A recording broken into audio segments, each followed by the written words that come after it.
Hey, hey. Hey, we're live in studio. With the Hangout. The Hangout with Adam and Ryan Hell coming yeah. to you Well, live. welcome to the show tonight. It We must always be have Thursday. some good stuff coming out. I Oh, feel yeah. like, man, it's like last week where I was in Pittsburgh 2 weeks ago at I was rushing in, Yep. jumping into the seat here. Tonight, actually, I felt it was more relaxed. I was actually at a work event right before this. Okay. And I thought I was going to be rushing in. It was going to be a crazy thing, but it wasn't that bad. Nice. I came in, got to hang it back. Yeah, totally. Get everything all ready We got to to get a go, drink. so It was nice. It was a good time. It was nice. I hope everyone out there is doing well And- this evening on And Thursday. look, we got the blue on we today. got like, Blue and green and yeah, I got my avocado shirt on. I feel like, when do I get to wear an avocado shirt except for on the Hangout? so y'all tonight. Let us know who's out there with us. It's a laid back Thursday on the Hangout. Heck Lots of fun things to talk about, though. Do you know that I was thinking about that?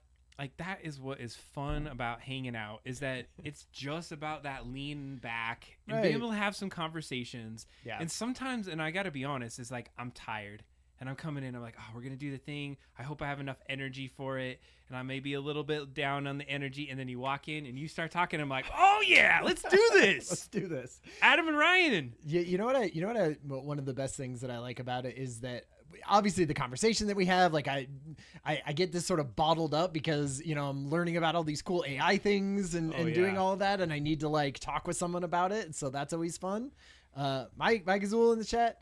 But the other part of it too is, and we're going to talk about this is a little bit of the news thing coming up, is doing projects that don't necessarily have like commercial, investment stuff to Yeah. it, where you're just like, we just do whatever we want, whatever sort of like is fun and interesting to us and doesn't have to have monetary stuff behind it or stakeholders or, all of those things that typically do with like normal creative work for jobs and tech and all of that. It's like, no, I just get to do the fun things that we want to do. I love that. Yeah. Now, bookmark this VOD if you're watching it, because we're going to see where we're at in 5 years. Oh, yeah, And that's we're true. like, Ryan, we are not making market right now. What the hell's wrong with you? 100%. Like, and in fact, there are projects No, that I work no. on in my real life where it started out that way and now it has gotten bigger and more complex. And I'm like, it's harder to be as excited about it when it gets too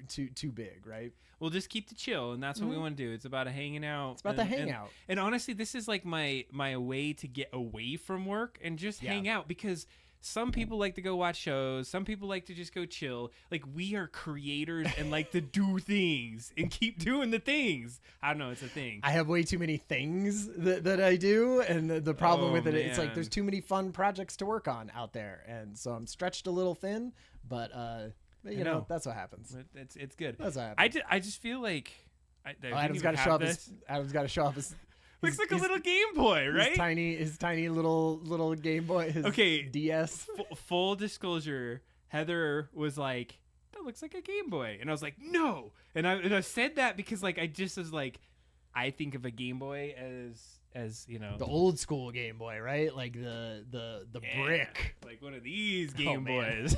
Well, a little smaller. a little smaller. I think there's an actual Game Boy in here. But that's what I think about Game Boys. That form factor is like the fat screen. Yeah. And so when she said it looked like a Game Boy, I was saying no to that, but actually should have listened, because then like every single person, that's like a little Game Boy. And I'm like, yes, you're right, babe. Because So- they're thinking of what what is the Game Boy Advance? Is that what Look it is? here Or it the Game- is. See, I mean, hold that up to your phone that you have right now. I mean, I wonder why people are saying that it sort of seems like a Game Boy, Adam. it is literally like That's this great. It's like- exact size. And how could Oh you my not? How could you God. not have a case on it or a sticker that makes it? It's coming. It's coming. coming. I'm sure. It I'm is sure. absolutely 3D printed thing. I looked on it. Already was looking at it to make it look like a Game Boy, even sweeter than that. So Totally. you will see that soon. Yeah, even that one sort of. It was pretty close. Yeah, I'm surprised. So the thing is, it is just a normal phone after, but the whole thing is, Oh man, folds what? up. That's crazy. So, we were talking a little bit about this beforehand. How long have you had it? It's only a couple days, right? Yeah, I've had it this week. This week. I've been able to test drive it a week. And what do you think about that seam in the middle? Does not bother me at all. Cool. And actually, I kind of like the feel of it, you know, where the middle of the screen is. And like, the thing is, I've had phones in my pocket for how many ever years smartphones have been around, 2008-ish. And so as I started playing with it, I was like, man, I need something small again to shove in my pocket. Yeah. And I was telling you too that I wear kind of sweats on the weekends or just like it. And so I'd always put my phone in there and it would be like falling out and all this other thing. And so I was like, I'm getting a small one. I'm getting because honestly, I like big phones. And the one thing that sounded like a song. I like big phones and I cannot lie. Nice. All you other techies can't deny. I feel like this is a Weird Al song in the making. You get your phone. No, I don't even know where to go with that. But You're no Weird Al, Adam. No, hell no, I'm not Weird Al. But anyways, getting to it. Yeah, the form factor is awesome. You fold it up, you shove it in your pocket. Yeah. It just does what I needed to do. So is it not? Because I could see, you know, a normal phone is like longer, obviously, but it's not as thick. Like it doesn't, you know. So when you're sitting there with it, right? Like, is it? Where's your phone? So like, let's say let's get some comparison on this. Well, and mine also has a ridiculously huge case on it because mine is literally as thick as yours in this. Ah, come on, it's thicker than that. Yeah, a little bit, but not as much to be. That's you know, writing home about. That's true. Well, so your prediction is everyone just going to have these types of phones like going forward? You don't think that's just not going to be the new way that phones are made? Well, because like because I feel like yeah, right. Because I feel like the one of the things when they first introduced these is like the screen was messing up still, like the fold after 3,000 folds or something like that, it was messing up and thing. But it feels like they've kind of smoothed out that technology now. Yeah, this particular one, like the other ones used to have a gap right here, so it was kind of a little bit, but they nailed that, and then they have the bigger screen. And so I'm gonna be completely honest, there's two reasons that I have this. Number one, wanted a smaller form factor so it's easier to carry around. Number two, I'm trying to get away from the phone. And one of the things that it has is that you click on the little side, so you do have a little mini screen on the front, and you can go around and you can see things. Is that getting away from your phone then, though? Or is it just a smaller form factor of the same phone? Because it limits what you can do, and it's harder to fall down the rabbit hole. Except Adam, you could say it limits what you did. Adam was like, yeah, it limits what you do. Anyway, I was like, F that. I am going in and, you know, finding the app that lets me do everything on the front screen phone. It was literally like the third thing that he said about it. So don't give me that BS. Fair enough. It is absolutely what I did. And it's so cute though. It's adorable. It's Come on. Yeah, like 100% cute factor in it is amazing. Yeah. I don't know. I love it. Sure. I'm just test driving it because you know what? I kind of feel like going what we were just saying with hanging out and being creative is that we like to try new things. Yeah. I see the fold. I saw the other big one that turned into a thing. And the reason I didn't get that one is I was like, number one, it's bigger. It's not going to hit that small thing. And then I was like, how much is that battery gonna last? Oh, right. My other battery was really bad, and this one's it's a little bit better. I'm not gonna say it's actually as much better as I wanted it to be, but it's still decent. Because I was gonna say, if it folds, is it just like 2 batteries on each side of the thing, or is it like a half-size battery? Or I assume it's not some kind of foldable battery. I suspect there's wires that like carry power from one side to the other. So I don't know where that all is. And then the other thing is, like, as I was reading about it, they really marketed it towards like females. Really? Oh, because you have smaller pockets. Right? And like all the different advertising. I'm like, you know, whatever. It can be an anybody phone. And it's awesome. Right. But it's like, it does look like maybe a little a compact thing. Yeah. So it like has all these other things. Anyways, we didn't even is all the marketing like girls touching up their makeup? 100%. Like man. It's all kinds of that. And I was like, oh my gosh. But whatever. I used to have I didn't even used to have. I still have every one of my phones that I've ever had in my life. And I figure I should make like a shadow box of them all at some point. That would be cool. I just gave away or put into e-waste or whatever a ton of our old electronics, which was made a museum, man. Yeah, it's true. Couldn't contribute to you know, it, so. It's like I'm not as organized as Adam, so he can't have as much stuff as Adam. It just looks. It's true. Filthy. Like when I move places, I was like, how do I have so much crap? Because I go floor to ceiling, get everything kind of put in this place. This was not on the agenda, but this is what it's like to hang out with Adam and Ryan. Yeah, exactly. Talk about things that we've done. Should we outline some of the stuff that we're going to talk about on the show today? Because a couple like not heavy hitting news stories, I don't feel like, but fun ones today. Like there's some like robot stuff from Disney that I thought was very cool. There's some community stuff that we got from the Discord. So Disturbed posted an article in our Discord, Double Drop Down Discord, if you're so inclined, and basically about kind of we talked about the MLB use of like LiDAR in their systems and making sort of a 3D world for live baseball games. Then we did NFL, and what is the NFL one? It was like a weird Toy Story one, and now we have an NBA one, and all completely different from each other. And that's what's awesome about it. And so I love to see that, because that one wasn't even a news story as much as it was something on our I don't really want to give them too much credit, but it was on Reddit, so we'll see there. You wanted this? Oh, nice. The rose gold version. That would have been beautiful. I got the cream version, Cream, it's cool. good. Yeah, in Reddit. And then so we have that. We have a little bit of like a book review. Which we have not done on the show before, but a very interesting and cool author that I really did sort of a picture book that I would like to talk about. And then Adobe has been going nuts with all of their AI, integrating it into all. I almost can't even keep up with the amount of betas.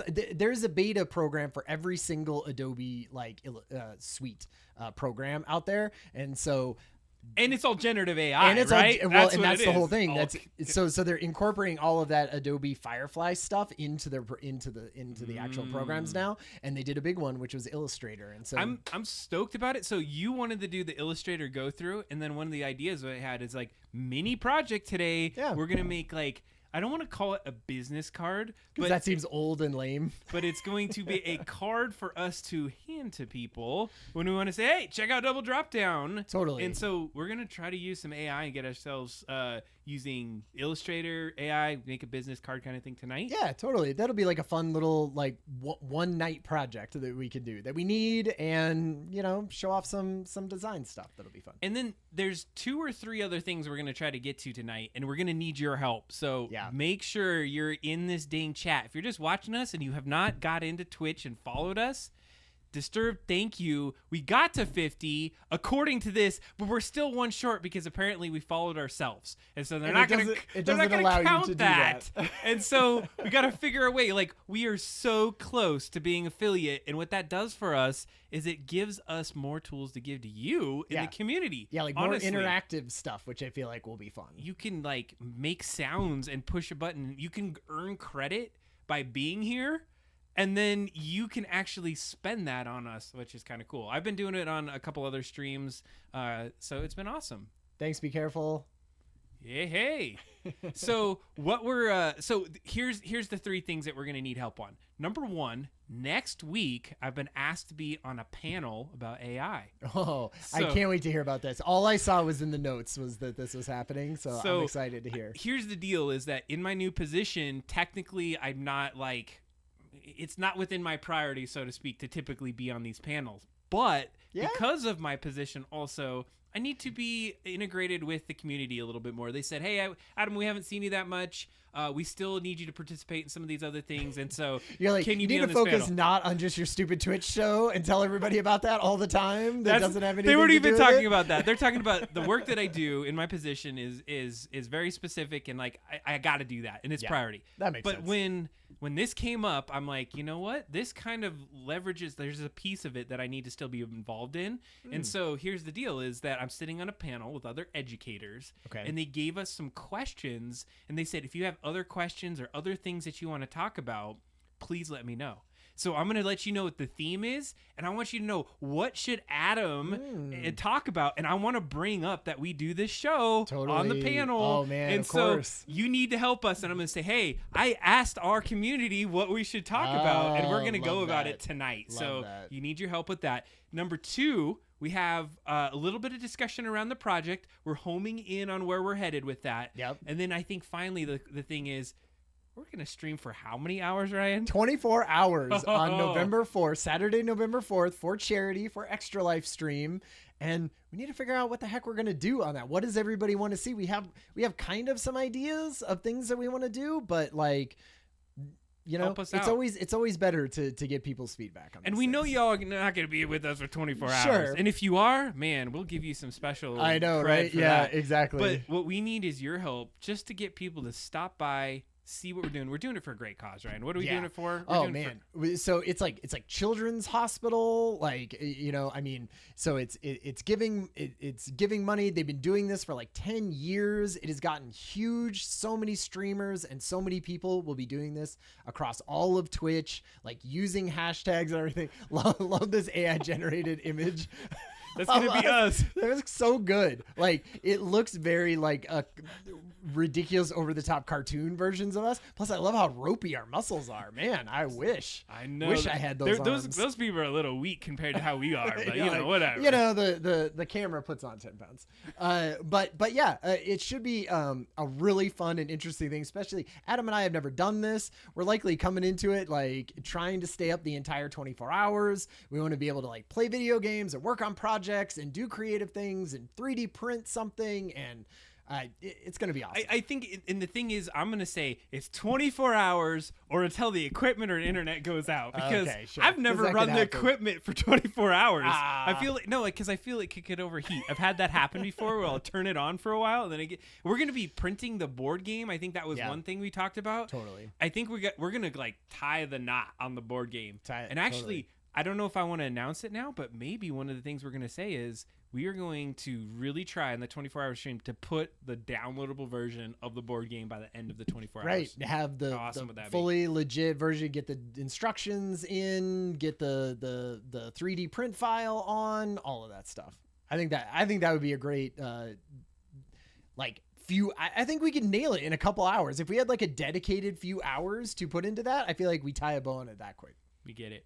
All right, let's get into the show tonight. So we said the news wasn't too much popping. I mean, it's like there was, but it was mostly stuff that like I just wasn't as interested in. You know, I mean, like, there's a lot of stuff going on. Adobe stuff was very cool. Like there was OpenAI, and they're deciding they want to do what the next generation of phones looks like. They're building what they think is whatever the next generation. So instead of your phone, it's going to be something different. Is that a pendant that hangs around your neck and listens to everything that you do and transcribes it and does things in the background? I don't know. It's implant to your head. It's just a straight neural link, you know, from Elon Musk. No thanks. But you know, something like that. Ooh, Jackbox. All right, write it down. Jackbox. All right, we got our first Jackbox. Thing. Jackbox would be great because I love the one. Have you played any Jackbox games? Mm-hmm. I love the one that does the rap. Where it gives you certain like keywords that are in the rap, and then you have to write out what the rest of the rap is. You know, I love the idea of anything with Twitch integration. I was gonna say we gotta integrate that, jibber that for me. Ooh, jibber! I just put up a video on our YouTube. So if you follow Double Drop Down on YouTube, you see the VODs of the show and all of that. But I just put up a video yesterday that is like a super cut of our voice cloning that we did last week or 2 weeks ago, and so it has each one of and it just like flows into each one of us talking about each one. It's like a minute and a half. That's awesome. Yeah, so check that out. Check out the jibba. All right. So what do you want to do? Do you want to do this Disney robot? I think we got to talk about. Well, you know what? I gotta say there was a part of kind of sad news, but it's so local here. Just to throw it out there, is there was a freaking train derailment. Oh, yeah, I saw that. That was just like 10 miles north of us that closed a major interstate for over like almost a week. There was a person that passed away, a bridge failure. Like, how often does a huge train derailment happen? That was crazy. It's a train bridge goes over the highway, right? And that's where it derailed. And then when I heard that there was a truck driver that was trapped under there and was killed, like not instantly either, is what I had heard. And I was like, man, there, but for the grace go I, right? Like that just feels like the craziest, most unfortunate thing to happen ever. You drive under that bridge all the time. Every time you come to the show. I'm putting my life on the line for you all. That's here. Right.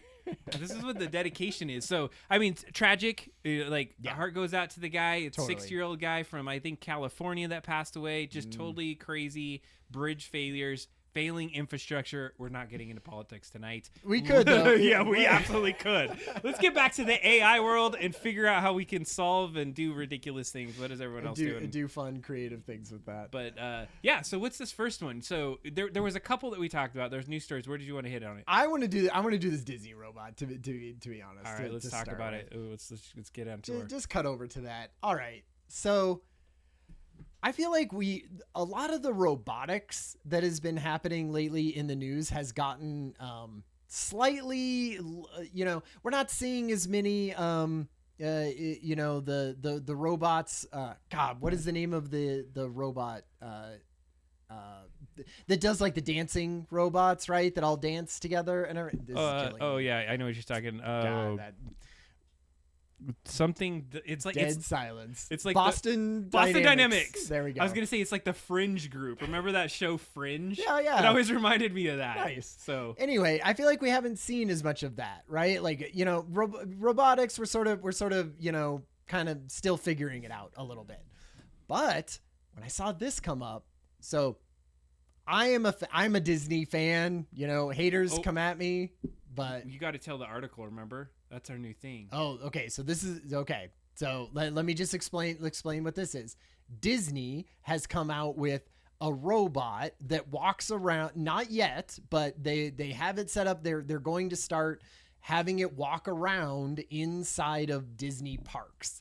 And part of the thing that Disney is working on is not having it, like, it doesn't need to lift boxes and do things and do commercial stuff. It just needs to be cute and interesting, right? Like, which I feel like is such a different way. Oh, it is already in the park. Nice. And so it's such a different way of thinking about robotics, right? Because all we ever hear about is like, those Boston Dynamic dogs and how they're like checking for leaks around, stuff, or helping police officers do things. It's all very like commercial, and it's very just, based on like real commercialism stuff. Whereas Disney does not have to think about that, right? What Disney is great at is doing things that show it like having personality, right? Like bopping around and doing stuff. And when it gets knocked over, it's like, what's happening? Like it does all the thing. It needs to do all of that stuff that it did before, right? Which is like be able to stay up if it gets pushed over, or if the ground underneath it isn't as stable as, it could be, or if someone pulls on its little leash and sort of tugs it forward, it needs to be able to not fall over. But like, I love somebody's gonna steal that. Well, and I'm sure they're gonna have somebody right by it. But like, I love the idea of pointing, and then it sort of like glances over there and turns on its little light. And of course, it looks like a freaking Star Wars. It does. It looks like a little bit like an at or something. But yeah, right. The Boston Dynamics style is like, push I gotta down and abuse it. I gotta take a hockey stick to it, right? But I mean, they sort of have things. If you've been to Disneyland or Disney World in the last like 5 or 6 years, they do have sort of robotic things, and it'll be like a R2D2 that sort of goes around and you can see them in the background right there. Yeah, exactly. And it'll go around, but usually there's either a person sort of controlling it, like slyly in the background, or things like that. And I'm sure, like you said, yeah, somebody would want to steal this, so there's got to be a person there, so they don't just throw it in their backpack or whatever. But they were showing sort of the Tesla bot and stuff, which just feels lame. Like it's like a human. It's a human, but it's not doing those own like. They're for one soul. The Tesla ones, it just feel like sort of clunky and things like that. But to me, I love when Disney puts in so much R&D and effort into a thing that isn't about commercialism. It's about, I mean, what it is, it's trying to get you to come to the park. Sure. Obviously that is the draw of why they do it. But it's just for like the sake of it being neat and interesting. I'm interested to see the time when it does something terrible to someone, and not because I want something terrible to happen, but did you see the chess playing robot that plays 4 people at chess at the same time, and some kid was like pushing something and it like crushed his finger and he couldn't get it out? Like, I'm thinking little kids being like, oh, little robot, I want to hug you, and it's all like dragging them away, like crushing their little baby arms. It's gonna be terrible. 100% Disney is like, it's got to interact with 10,000 people a day, It's gonna right? fall apart. Like, Yeah, it's no, I just, it would understand. just be like, bleh, it would just shut down or something, right? Or that's why there's going to be a dude that's like Ready to his jump little out. helper, right? That's walking around with him and making sure people have It's questions. okay. He was and- just giving you kisses. Totally. Don't worry about it. Yeah, but imagine like, imagine a cool Disney world where there's just like little robot, like in all of the Star Wars area. Imagine robots and things just walking around and doing stuff and checking things out, pretending to work on stuff. Like, God, just that feels like it would be super immersive. and Ryan cool. is super stoked about Robot World here. I am. I feel like that would be super neat. He's ready to give double souls out for this one. That's right. I'm a Disney fanboy just anyway. I just love how all the detail that they put into all of that I'm kind not of stuff. debating it at all. It's like a whole thing. It's just it's cool to see happen. Yeah, it's coming. Did you see the very they have like a Marvel themed like absolutely. park or something like that, right? And there's a Spider-Man that's sort of it's kind of just it's like a really, really rudimentary robot. It's basically like a dummy that they dress up in as Spider-Man, but it like swings down, and then when it lets go, it like changes its body and then does a thing and then like swings the rest of it. And so it's sort of like it's in real life. You see Spider-Man like swinging across, the back lot of the park and everything. And so like it goes up and then it like changes its body so it looks cool like Spider-Man and then comes down. And so it's like a real life thing happening. I mean, that's It's gonna neat. be sweet. I mean, it's neat to see it because you know what it is? This is like the foundation, because then once they get that going really well, then they start being like, okay, maybe it can serve somebody. Maybe it could do these other things. Right. I do have a story though. But before we do that, let's go to we always gotta like support the chat because oh wait, why did those come up again? So we got some live footage. Okay, so this is like in real life. See, doesn't it look like they're controlling it with They're so remote look like they're controls in the controlling it. background? Because that seems lame, but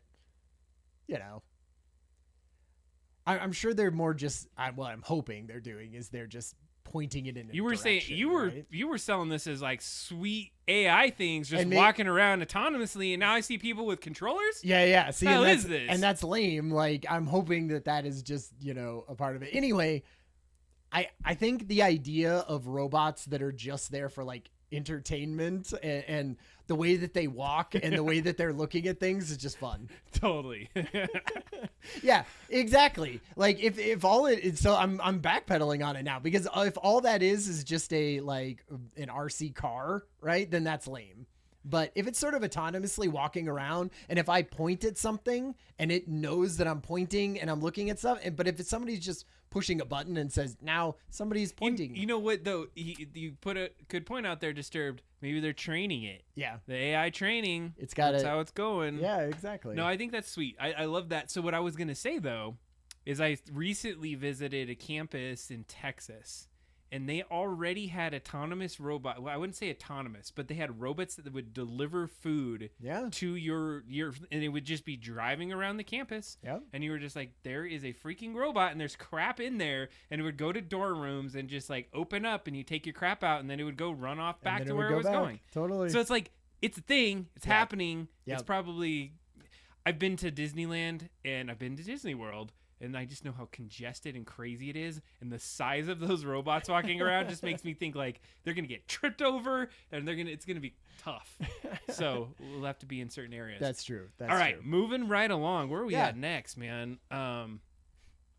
Wait, there are tons of videos of homeless folks breaking into those. Oh, really? And like just knocking them over and makes sense. being crappy, right? Well, then Like, you got to get Mark college Rober out and- there, so when they do that, it explodes some Glitter dust all over on them. them. Yeah.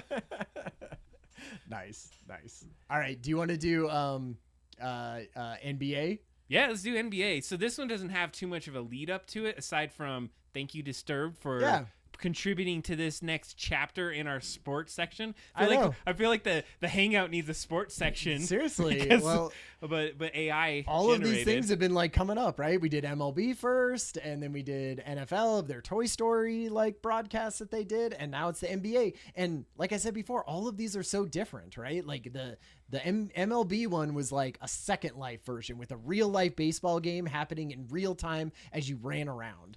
The NFL one was more like a pre-planned, shots of an NFL game, but all themed Toy Story. And so when we get to the NBA one, and I didn't like the audio, there's not like a lot of explanations. A 54-second video, but essentially, did you listen to it? Totally. So we can explain a little bit of what's happening. Like, this guy's gonna use a phone, right? Guy's up on stage. He basically like takes his phone, and I'm sure this is all set up. Like, I'm sure whatever he takes right here isn't what's actually going into the game. I don't know. It could be. But like he's scanning this guy's body, right? And so he's got this purple shirt on, and then he's uploading him to this and being like, I want to switch this. What player do you want to switch out with you? And he's like, all right, I'm going to switch you out with this guy. And now it's like, it looks like it's got his purple. It's got the haircut. He's like a little bit heavier, but he's freaking going in and dunking now. Right. And then, yeah. And this is what I love. This is what I really loved about this one that is so different from the other ones is the other ones were completely 3D worlds. This one is incorporating a 3D model into these real world shots. And so you get all of these amazing camera angles and stuff that you didn't get in the other ones, Chest right? bumping. I love like, that. And so before, like, I had to figure out, well, what angles do I want and stuff. But like, sports have figured out amazing angles to make these like sports competitions like super compelling to watch. And so if it's just me now inside of those amazing angles, like that seems cool. Yeah, he was saying the NFL game was live, so I mean, it was doing and it on the. And the NFL game was live, but it wasn't like. I mean, it was just sort of static shots that they were showing, or like, could you go in and? Yeah, I'd like to get more deep into like how they did this because it looks sweet, but they cut to those other angles, and so like, how did it know that those were the parts on the body? It still looks amazing, and it seems like it was quick. Because think about how you make movies now, and think how things are gonna go if this is how you do it. Because the other players on the thing, they're not 3D models; those are just real players, right? Clearly. And so so basically they must be doing the exact same thing with the LiDAR, right? It's like it's tracking your body at all times. But what this is doing is saying now track your body and wrap a 3D mesh around whatever player I want and then skin that mesh for Ryan. That's sweet. Put yourself in the game. And then, like I was responding to Disturbed in the Discord, and I was like, would I want to watch a basketball game like that? Like where it was like, let's say you go scan a bunch of your friends. Yeah. And then it's like me as, all of the Denver Nuggets. Right. And it's just, and then, oh, that'd be fun. Am I like, obviously I'm not 7 feet tall. So does it like stretch you out to match that person? It totally looked like there was some weirdness.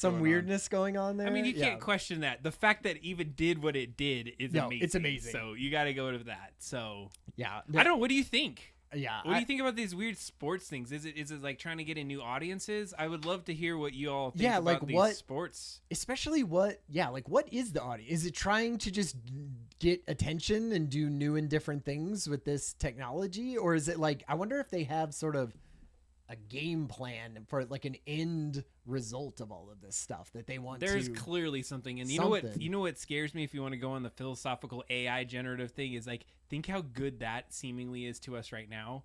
Like, what are the things that people are using that we don't know about that are like 10,000 times crazier than that they're using this second? It reminds me of like video games back in, the late 90s, and they would show off things and you're like, this looks photorealistic. How could it ever look better than this? And then, of course, 20 years later, you're like, that stuff looks ridiculous.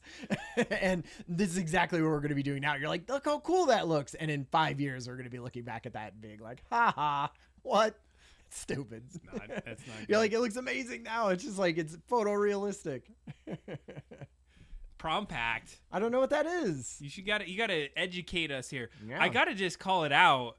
We got 2 more followers. What? We're at 52 right now. Oh man! Thank you all. We needed things to like I be know. blowing up and We've doing been things in trying there. to wait, hold on. I have this alert thing. I'm gonna see if it works. Adam's in the back end of Twitch right now. We're seeing if we could do this. I'm gonna do a cheer. Here we go. Let's see if it works on stream. What? Double. So we're trying to figure this all out. You're gonna maybe be able to earn some of these bits to do that kind of fun thing in the future. And force us to do stupid things. Yeah, we get to pick what stupid things that we're gonna let you totally. do. So we got to figure that fun out. noises and things that could get played. Like I want to do the Kylia's channel always has a bunch of cool, interesting, like fun stuff that happens when like I feel people like spin bits or whatever. Wait, hold on. Let me see if this one works. I'm not sure what like. Ooh. Love that. That's my favorite one. I love it. All right. Amazing. Well, anyways. Yay. There you go. So thank you to new followers, whoever that was. That was awesome. It didn't even say in the chat or anything. I don't know if it does. So this is what we're gonna have to figure out. Like, do we get stuff? Let me check this. Let's refresh it takes a minute for it to like refresh and do all the things. But now this opens the door for us to do many other things. So it'll be a good time. Nice. That's good. Yay, we got past a milestone. So actually, it's perfect timing for the 24-hour stream because we're going to do a lot of fun stuff with that. But before we get to the 24-hour stream talk, we did have some other discussions, right? So you got a book. Yeah, should I go back? I think it's time for you to go book. It's show and tell time, y'all. Show and tell on the Hangout. I'm usually the one that like shows and tells things. I'm always like, look at this phone I got, Ryan. All right, today though. Let's Did you turn off my mic? Do you need to turn off that? Oh yeah, I might need to do that. So we got a lot of little fun stuff to look back there. Oh, I can even put our name keys on here. It still looks good. Another book unboxing? Well, kind of. So one of my favorite artists of all time is a man named Bill Watterson. And if you know who Bill Watterson is, he is the creator of Calvin and Hobbes. So he was the illustrator and the writer and did it for 10 years. And I am a huge Calvin and Hobbes fan. I have all of like the hardbound, collection of all of his works. I read everything that he does. And part of what I really love about what Bill Watterson is it feels like a very, an artist who had a vision for what his artwork was and was willing to hold to that vision no matter what kind of payouts were in his path, right? And because it was like there could have been a million Calvin and Hobbes sold out, right? Like, I mean, there could have been movies and cartoons and little Hobbes dolls that you could buy and t-shirts and all of that, right? And there was none of that because he was very specific and was like, Calvin and Hobbes is a medium for a 3-panel, comic series in newspapers. And that's all it is. He doesn't like have a voice. He's not going to be in an animation. He's not going to do all this crossover stuff. He's not even going to be on t-shirts and hats and plush dolls, right? Didn't want any and was very adamant and suing people and stuff who tried to do that. I don't know how him peeing on, logos got out there. But anyway, that seems to have died down a little bit. Thank God. But so what happened was after Bill Watterson, it's actually a very interesting story. He retires from doing Calvin Hobbes stuff. And what does he do? He continues doing art, but he's like painting and things and doesn't sell any of his art, just sort of gives it to friends of his, lives back in the same little town that Calvin and Hobbes is kind of like built around. And even so far as like, he doesn't sign things. He doesn't like do a ton of interviews. He basically doesn't produce artwork for like people to be enjoying, especially not in the vein of Calvin and Hobbes. So about a year ago, I hear about, I'm reading articles and like I'm subscribed to the Calvin and Hobbes subreddit and all of this stuff. So I get Calvin and Hobbes news occasionally. And they're like, Bill Watterson is combining efforts with this other illustrator, and they're going to put out a children's book sometime. They're working on it right now, and you can pre-order it, and it's called The Mysteries. And so I was like, $15 or $18 or whatever it costs. Like, yes, I will definitely pre-order anything that Bill Watterson is doing. So the book literally came out this last week, and I got my copy in the mail, and I was like, oh crap, I totally forgot about this. And so I read through the book. It takes like 5 minutes to read through this book. Don't spoil this for everyone. I'm not going to spoil the book. I'm going to show some pictures. So I have the book right here, and I'm going to show some pictures out of it, but I'm not going to go through the entire thing. Like you literally could on the stream, you could read through the entire thing in 5 minutes, but man, is it polarizing. It's really it's to that level, huh? Yes. So I'm just gonna like, can we do this camera here, yes, Adam? This one. Okay. There we go. So here's the book. It's called The Mysteries. It's Bill Watterson and John Cashed, I think. He's also another illustrator. An illustrator and writer, just sort of like Bill Watterson is. But you can see from the cover of this, right? That is not like a Calvin and Hobbes style. What are you talking about? That looks exactly like Calvin. Just like Calvin there. Calvin grown up in the future. And like either post-apocalyptic mysteries. I was gonna say the post-apocalyptic. So I'm just gonna sort of skip to random pages so that we don't get the entire, story and stuff. But like you can see how sparse it is, right? And the pictures are like, let's say dioramas almost. Like it's maybe hard to tell in some of these, but I think they are like real life characters then with like photographed in different layers across this with different like levels of focus on each part of it. And you can see how short the amount is, but like that's kind of the style of it, right? Is sort of like very black and white, very like interesting sort of caricatures of people, which is far more in the style of this of John than it is of Bill Watterson, right? But like that's basically what it is it's sort of these weird sort of puppet characters shot in this thing, and it's a very like, it's not like a kid's children's book story. It's sort of it's a little dark. It doesn't have like a happy ending at the end. Spoiler. Hey, like, it's 30 pages or something like that for it. But so I didn't know anything about this book before I got it. Open it up, read through the whole thing, and I was like, yeah, okay. Like I get that it was like a weird thing that Bill Watterson wanted to try with another artist. Not maybe itching what I wanted, like a Bill Watterson, like sort of project to scratch for me. But the thing that I love about it is like, that is such a Bill Watterson thing to do, right? Is to not do the popular thing, do something that is completely, if this didn't have his name on it, this would have sold 8 copies, right? Like, I think. So I'm sure it did fine because it's been promoted across that entire like ecosystem of his fans and everything.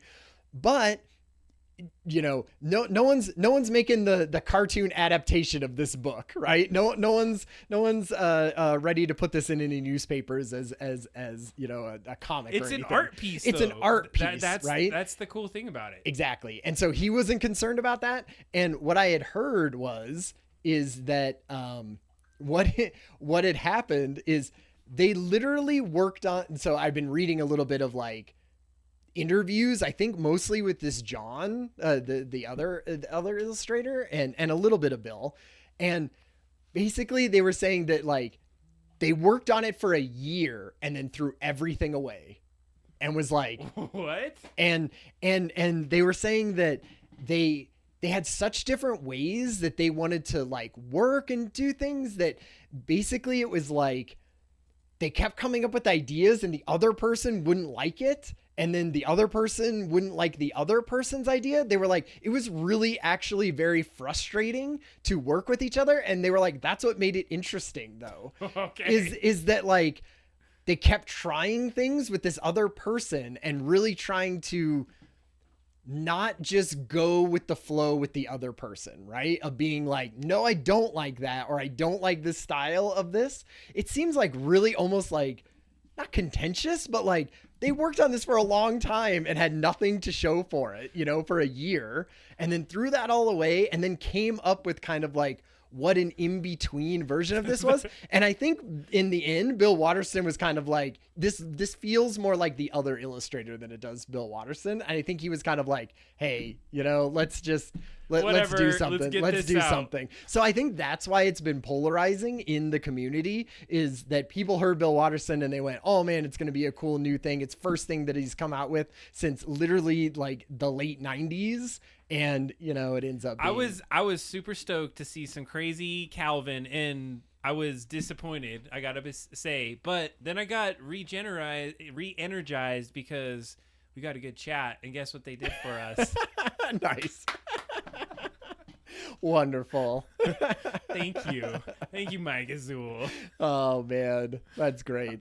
I would love, you know, someone needs to do an in-depth research article about where that like Calvin peeing on something, because like Calvin peeing on something was never in any of the comics. Like he was never, there's not even a shot of him peeing on something from behind. You know, it's not like somebody took that from one of his works and then was like, oh, and now we'll just put the Ford logo or whatever is the thing that he's peeing on. So I'd love to know like where that even came up with and how that became such a popular thing. It's weird. So anyway, wanted to share that, you know, just because that is he is such an interesting artist that I feel like this is. It's a little bit of an FU to everyone, to be honest, but it's like, hey man, stick with what you want to do. Like, don't let anybody tell you that like 10 years from now, you're going to like have to like put it through like 10 mirrors or something. And then it's going to actually be a crazy Calvin and Hobbes comic or something weird. It could be it through there, or there's like a filter in it. There's something there. But anyway, Calvin and Hobbes still holds up. If you ever want to go and revisit any of those, like I read the crap out of them. And then they had that, and like, was it anthology or whatever the hell it was, like a huge book of all of it. I have the hard it's 3 books, 3 big hardback books, and my son Trenton and I, when he was about 9, I would say, we went through and read them cover to cover, and we would read them in the evenings with each other, and they were great for a 10-year-old to read. Heck yeah. And good little stories, good little like insights on it, and colored up. You know what? Let's swap it up because I'm going to do my show until 2. All right. Sounds good.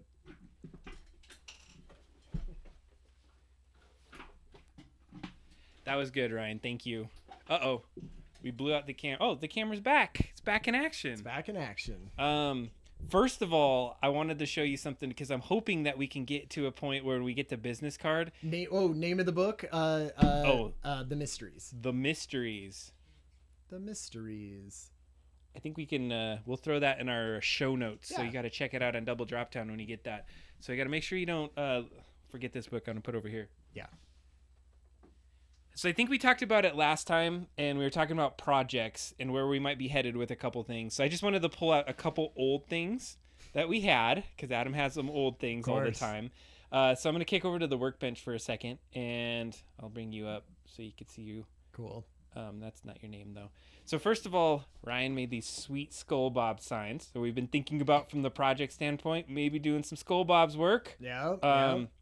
That was a CNC router. I did those when I worked at a sign shop that had a CNC router. I would just be like, every time I would do something, you know, could be cutting out something, and then there would just be, you know, there's like little extra at the end, right? And I would be like, just throw a Skull Bob's thing at the end there. Skull Bob's on that one. Like everybody who worked there would just be like, oh, right. Did a bunch of stickers, and because there was 6 inches of sticker stuff left, a couple Skull Bob stickers got thrown on at the end. And that was awesome. Yeah. And so I found that. But here was something that, this is, I think, Ryan, as I think about it, one of the first art projects you and I have ever done together. All right. And I think you may know what it is. I know it by the feet. You know it by the feet. So, and this is actually like OG original. Man. This is a shirt that Ryan and I screen printed. Like, this is the original. I had to cut it out of the nasty shirt because I was like, I want to save this awesome whatever the hell this was. And I think we showed it or talked about it once before. But, like, that was it. This is the start. Like a little Joker / What is he even doing? That looks like a film reel? A film reel, and then he's like shooting some sort of laser-y thing. This might actually be a character. We may have ripped it off from something, but whatever we did that's a what? 1, 2, 3, 4 color color screen print right Hell there. Yeah. Man, which was like the most you could do at the screen printing, you know. And this wasn't even using negatives. I remember we had to like cut out on the 2-sheet kind of green paper. That's right. And then have to like expose it. So if you don't know about screen printing and how that works, this is 20 years old? More than that. This is 5 years old. Little sheet there. So I thought just inspirato. Got to bring it into like the show. That's great. Things that we've had before. But what I wanted to show tonight, and thanks for Michael Azul, he is in the chat here. Is guess what we got?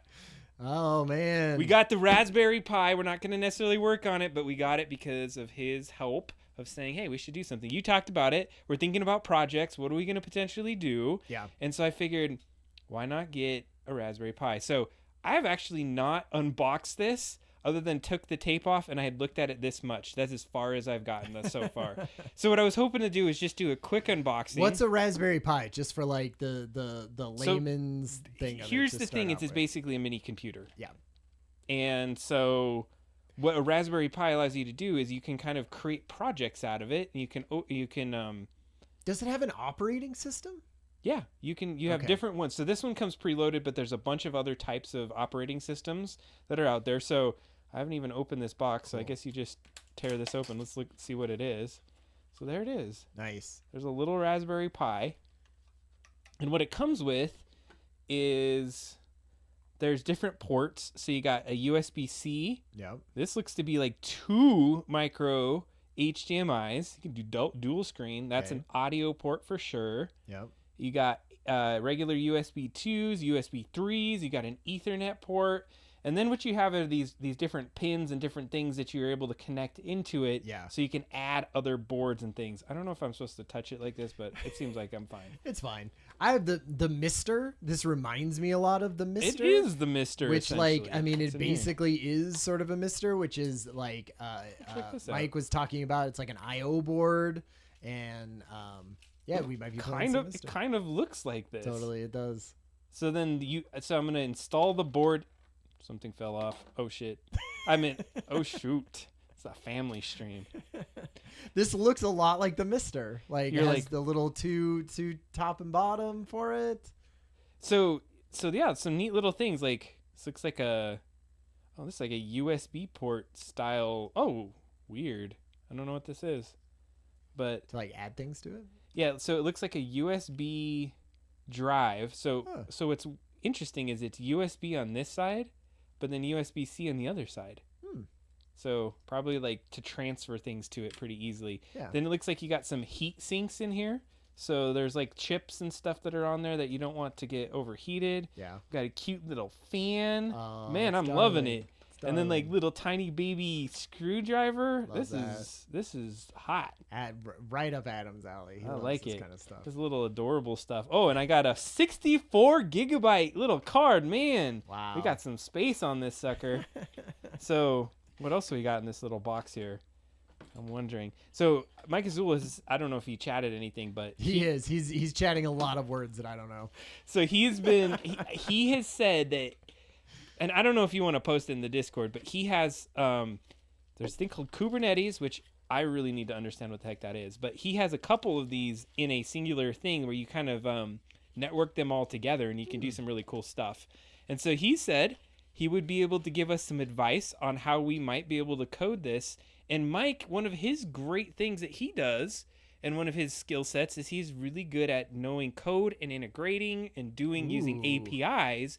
And I asked, hey, how hard would it be for us to do something with this and plug into the OpenAI API? and so that we can make something where either we talk to it Love and then that. it outputs something, I think we have an opportunity to do something really cool. Well, and I mean, like the last show we were talking about, hey, what does that new project look like? And one of the ideas that we had was some sort of interactive art piece that we would do, and love the it would basically have to have a Raspberry Pi as part of it, like Multiple potentially. but potentially multiple ones, and just the way that trying to take some of these large language models and just sort of this artwork that's created through Midjourney and everything, but like use it and build stuff that people could interact with, I feel like is the inevitable next steps in all of this artwork that we're going to do. And what I think was way more interesting than just taking Midjourney and printing it on a canvas. I absolutely think that this is awesome. So I just wanted to show it off because I thought it was something cool, something that we could kind of talk about and potentially use for our 24-hour stream. Woo. That was the other side. Is like, let's learn a little bit about this as we start to move forward. Well, and what is your, because I know, like, obviously, Adam, you have worked in code. Yes. Before. Loosely. Like minimum at least HTML code, right? I would consider that markup, and CSS. But you could call it code. I Sure. would say JavaScript gets a little bit more code. I would say code is something you almost compile in certain ways, but maybe not all the way. But yes. But like, so how, because obviously Mike Zool is going to be amazing at it. That's what that's his his livelihood, a focus that he has in his whole life. But do you think it's something that you would be able to pick up, or I don't know how complicated designing and coding for a Raspberry Pi is, if it's like straightforward, if it's sort of templates that you can use and things like that to do certain things, or if it's like, oh man, you got to know what you're doing to get into there. I think that if you have a learning spirit and passion and you go at it, I think you have an opportunity to do it. And you can follow some guides, you listen to people's advice. Right. We are not the craziest of coders, but you know what? There's YouTube, there's other ways that we could ask Sure. AI, and that's the point, right? How can we elevate ourselves and push ourselves farther and use these new tools we have at our disposal to make something awesome? 100% part of the show is like us learning things, right? Like I don't want to just be here doing the same things that I do in my work every day.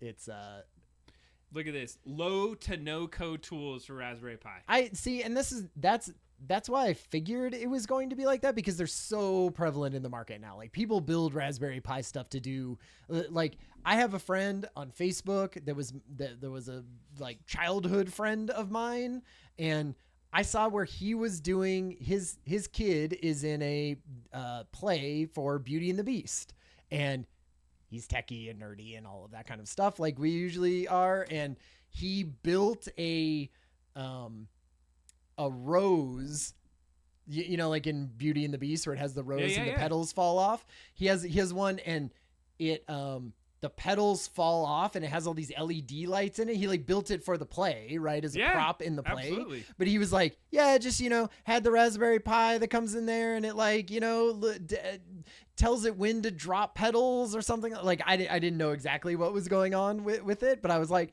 yeah, cool. Like that, he built a thing for his kids' play, right? Like with this. And I love this example because I could build on it. Is that this is what it means to escalate in this exponential upswing in technology. Right. Is that every generation is building this thing that you step on. So he's standing on the shoulders of giants. Of course. You had to have people, and that's the thing though, is that if we don't do what we're doing, somebody can't step on our shoulders later down the line to do something even crazier. Totally. So we have to push and we have to do these different things. Yeah. And so I love that kids today can have that access to do these amazing things because we didn't have that opportunity. And I'm like, hell yeah, I would be in that space. And you know what? I'm not going to lose that spirit right now. I want to keep doing it. Yeah, so let's keep going. Totally. I love it. Yeah. So nice. If you have any ideas, right, I would love to hear it. And I think this is where we could dive into it a little deeper once we get to the 24-hour stream. Yeah. Let's play with that. Like that is an agenda item that we say, play with the Raspberry Pi. Let's get it at least like turned on and looked at as HDMIs. We can plug that sucker into this and we can cut over to that as an angle. Right. And we can have people say, hey, what are we doing here? Nice. And we figured out some ways to use Discord to like bring people in on kind of guest discussions. Oh, that's right. Like that too. That's so right. if we need Mike Azul to jump in, that was a sweet little test the other night when I was playing Starfield. So thanks for doing that. Yeah. Yeah, that was great. Mike Zool and Disturbed were in the chat, and outside of the chat, you could hear their real voices on the last stream. They are real people. They're real people. They're not bots. They're not. I don't know. I don't know about that Disturbed though. He could be a bot. You're like I can only assume that everyone else in the chat is a bot. No, so I'm excited. I got that. Seemed to like a pretty decent deal. There's a version 5 that was out. Yeah. Okay. A little bit much. What That's is exactly what a bot would say. what is the difference between a 4 and a 5? Did you know, or was just the 4 cheaper and you were like, like I don't need. I'm pretty sure the difference between a 4 and 5 is 1. Good one. Ching, that's a dad joke. That is so dad joke. I think there's probably somewhere like power or something. I'd have to defer to chat on that one or Chat GPT. I'm sure it has different like capabilities and things like that. It's built better. There's new things with it. It's not even out for general public yet. So we got the latest and greatest, at least that's out in the market right now. Yeah. Which is fine for us because I feel like we could probably not use it to the capacity that you would use a 5 for anyway. Yeah. So unless we were like really had some specific thing that we wanted to do, right? And we would be way further down the other. But like, what does a Raspberry Pi run? Like, I assume it's like $100. That was $795. What? Just kidding. I was going to say. It's like $80, $90 for the Pi. Okay. I got like a kit version that gave you all the other little junk the for little it. like, so, housing. Yeah, and so stuff. I think it was like a 120 for that, which was a little, much, but not like for a project, for a computer style thing. Hell yeah, that's sweet. And what's an Arduino? Arduino, isn't that like, you can connect it to a Pi, but it's like, it does things that are what do you call it? It's like an actuator or something that you can I don't know. It's probably the same damn thing. Right? I always just hear mini computer or something like that, but I was like, isn't that just what a Raspberry Pi is? More low level. So even further. Yes, it's like, you know what? I think I have an Arduino. All right, yeah, and can't Arduinos be like super tiny too? I feel like I have. Oh, it doesn't run a full operating system. Okay, so it's probably like very specific uses for it. You're like, oh, I just want you to turn this one thing on. For the hell of it, I'm just gonna show you that I have this kit of other crap that might be relevant for this. Like, it was called an Elegoo, and look, you have like little LED screens and fun. stuff. Like, and like, so I suspect we could probably connect some of this crap into it. So like, there's a whole board right here that has all this other stuff on it. I don't know. Like, there's like all these little mini buttons. We got LED lights. You got like some motor, and then a bunch of crap that I've been collecting from broken parts that I've had over time that I thought would be really sweet. I love, it's like, don't know what any of that stuff is or anything. It's just kind of like, hey, here's some things that we could glue onto our project. I mean, I've actually gone through the book. I can't remember where I put the damn thing though. The actual. Like, oh, here it is. Reminds me that, do you remember the Simpsons episode where they go to Itchy and Scratchy Land and there's robots and he tips his head forward and you can see all the circuits inside and Marge is like, see, Homer, that's why see all that stuff inside his head? That's why your robot didn't work. So this, so this is called the Uno. So I'm not sure if this is an Arduino. I don't think it is. Maybe it is like an Arduino, but I 3D printed this case for it. Oh, nice. So it's like, yeah, it's not as high powered. Is this like a learning computer or something where you're just like, you're going to put together circuit boards and things like that to kind of like learn how it would work? This is called a breadboard. And what you do is you have these little capacitors, and then you have certain like LEDs and whatnot, and you're able to kind of put them there to do different patterns and light kind of things to learn it, and then you can connect it to the board so you can control it and do some stuff. So I don't know. I was trying to learn it. Yeah. I'm not saying that it was easy, but I tried. Was this a kid thing or was this a you thing? This was actually my kids made this one, and they're like, I made it at school. They soldered all these things and like brought it home. This is Carson. Like, it was a completely flat board, and he built it. And he's like, I was just gonna throw it away. I was like, that's sweet. Give that to me. And you plug it in. It does all these little light patterns and stuff. Sure. But that's the kind of crap that kids are doing in school. So totally. I thought that was like sweet. Anyways, that's awesome. So we have some. Speaking of Mark Rober, right? He does those kits and stuff that are a lot like that. Those are, I mean, I feel like a lot more interactive and fun things for kids than just Lego sets and stuff like that. Like, well, and that's why you can't like just do a normal thing anymore, because it's so intense. You're like, hey, look at this book, and you're like, I have this sweet phone that does a bazillion things more. I don't read no books. I ain't no book reader. Yeah, like I read it on my phone. Yeah, exactly. I mean, you can. That's how it works, right? Do you read on your phone? I do. Do you read ever any real life books? I did. Yeah. I just read the book that Mike Azul gave me for the birthday. Nice. I read that. So here's my thing with books, and I don't know if anybody else is like this, but because of my, I probably have ADHD because I'm definitely like always trying to do stuff. Mm-hmm. But with books, I 100% have to read it in the day that I start it. Like, it's a thing. Like, I'm like, all right, I'm reading. These better be short today. books. No, they're like that one was like 300 and some pages, but I will just like sit and read a book. Sometimes it takes 2 days, but like I have to read it straight through. It's a thing. I do it. I love it too. I listen to way more books than I read anymore. Because I can multitask through them. No, I mean, books, I appreciate that, and I think my thing is the attention to it, and then making sure, like, I get engrossed in books. I really, really, really like to watch books. Mm-hmm. Watch books, read books.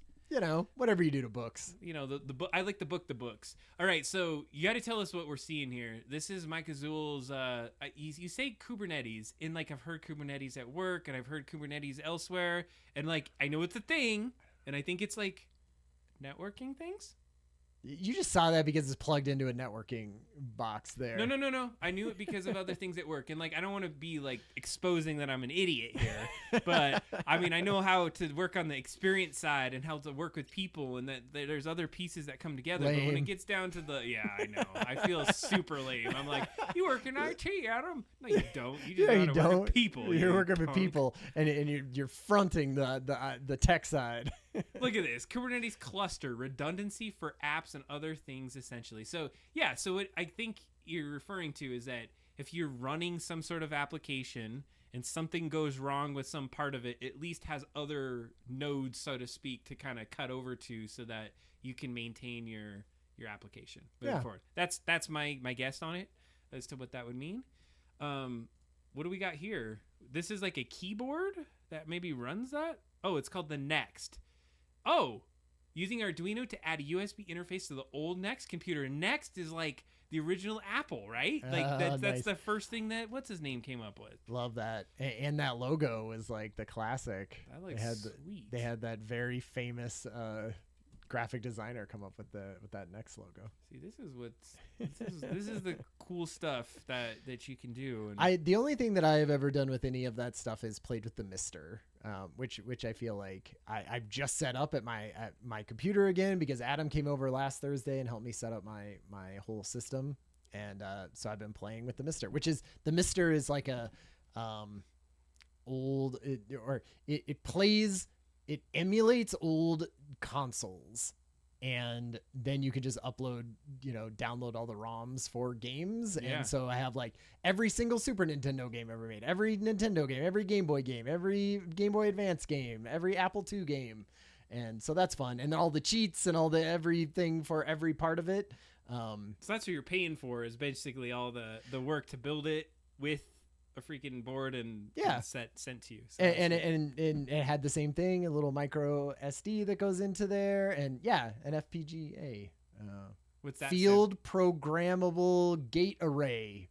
Dang. Yeah. Ryan knows his stuff. You're hired.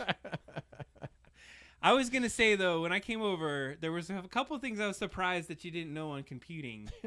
Yeah, nerd. No, but I mean, when you're talking about sound and things like that, but it is complicated when you start looking at all the different operating systems and not knowing what to do. Like, I agree, like sound is probably my weakest in terms of anything. And so it's a miracle you're listening to us through these sweet microphones here. I'm sure we could be doing something way better with it, but hey, it's coming through. It's coming through good, right? Yeah. Any case, I'm glad we got your setup. So Ryan's going to be doing some streaming from his setup. Now that we got all these followers, damn, I got to. We got to keep this going. And we got to keep it good and fresh. And so check out some of those game ones because those are really fun. I've been enjoying Starfield with y'all. Totally. And I want to, now that I have my setup, I want to do some like retro gaming and things like that for sure. I think we're now at an hour 20 into the show. Yeah. We got to get some hands-on. We've been talking about being creators. I know, Let's right? be creators, right? So give us the heads up on what we're about to look at because you've been working with this, I suspect. A little bit.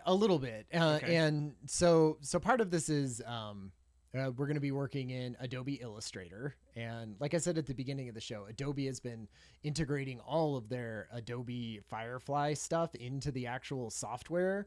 And man, Firefly? What is Firefly again? Firefly is their like AI generative stuff that they're putting into it. So the generative fill inside of Photoshop, like text to image, everything, you know, all of that stuff is sort of been in beta for a long time. And it was sort of its own, let's say, like web portal that you would do things, and they were kind of testing it out there and doing stuff, and now it's incorporated into the actual software, a lot of it. And one of the things that they had talked about for a while, especially in Adobe Firefly, was they were like, hey, it's coming soon, is vector, you know, generative vector art. And so what that is, right, is like the difference between just super quick vector and raster graphics is that raster graphics is made up of pixels and vector graphics are made up of like points and lines in between. So they can be infinitely scaled and also, you know, used to cut out vinyl stickers and all of that kind of stuff. And they're super small. So, you know, because they're just made up of math, basically, colors and things. Anyway, it's part of Illustrator. It's the difference between Illustrator and Photoshop, really, is they one uses pixels and one uses vector art. And so the vector art side of it hadn't really been part of this generative AI revolution that we are in right now. But now they have done that a little bit. And I have mixed feelings about it using it right now. But I feel like, hey, it's gotta get to somewhere. And they've incorporated a couple other things from Firefly that make it like neat to go in and mess around with at least. I don't know for what it is right now, how much I'm going to be actually using it, to be honest. At all? Yeah, I don't know because, well, and we'll get into it once we actually see it in real life, but is this a Prezi presentation? Okay, so just because you started talking about it, I feel like I got to show it off, right? Okay. So I used to teach, and this is one of my old Prezi presentations about what's a raster versus what's a vector. Cool. And so just a quick one to help you think about it. So this will give you some context here. Is so when you look at a raster, it's essentially a grid of pixels. So you have these matrices, and then you're filling in the different color parts. So picture is a short for picture element. So you might be able to see there. And so when you start to think about high res and low res, you can see the time that I taught this. This is when that one, nice. Gangnam Style was out. So I had to use that. This was when I was working with you, is when Gangnam Style came out. I probably made this with you. I probably might have helped with this. So you could see that, like, when you don't have a lot of pixels, it's going to be pixelated. Wow, that's some really interesting things. I don't know what I have over here, but it talks about the Gestalt theory of perpetual grouping. I don't know exactly. We were talking about something, but like I was getting into it. So, anyways, pixel dimensions, and then we talk about counting. But if we go to the vector side of the house, they are paths. They're geometric regions that are not necessarily pixels. Yes, they can be constrained into a square or a rectangle or something like that. But I was trying to see if I had like a thing where, all right, let's this Adam the tiny skeleton. So if you have this I think this is a vector. That's what Adam's haircut looked like when yeah. But if you zoom into this, it never gets pixelated. Right. It's because it's a geometric shape that no matter how much you zoom in or zoom out, you are not going to lose any of that. Yeah, because it's a line between 2 points, right? Is Precisely, what makes an up all area of of a this. picture using paths made of points, lines, curves, and shapes. Yeah. And then you put those colors in there, and you're able to make it that way. So, And the nice thing about it is easy to change out those colors, right? So if we wanted Adam's hair in that skeleton to be brown instead of yellow, it's easy to select that shape and then change it to brown, right? As opposed to pixels, you'd have to make sure you got every single little pixel that was yellow and like, yeah, nice. And so anyway, it people use it lots for logos. They use it for anything that needs to be scaled up really big. Typography type stuff is all made out of vector art. Yeah. Anyway, I use Illustrator quite a bit. So, and I think that was just good, just because we've talked about vectors and we talked about this before. So, and just we've used giving Illustrator some more insight. So, when we talk about Illustrator, we're using vector, and we're using Photoshop. We're using raster.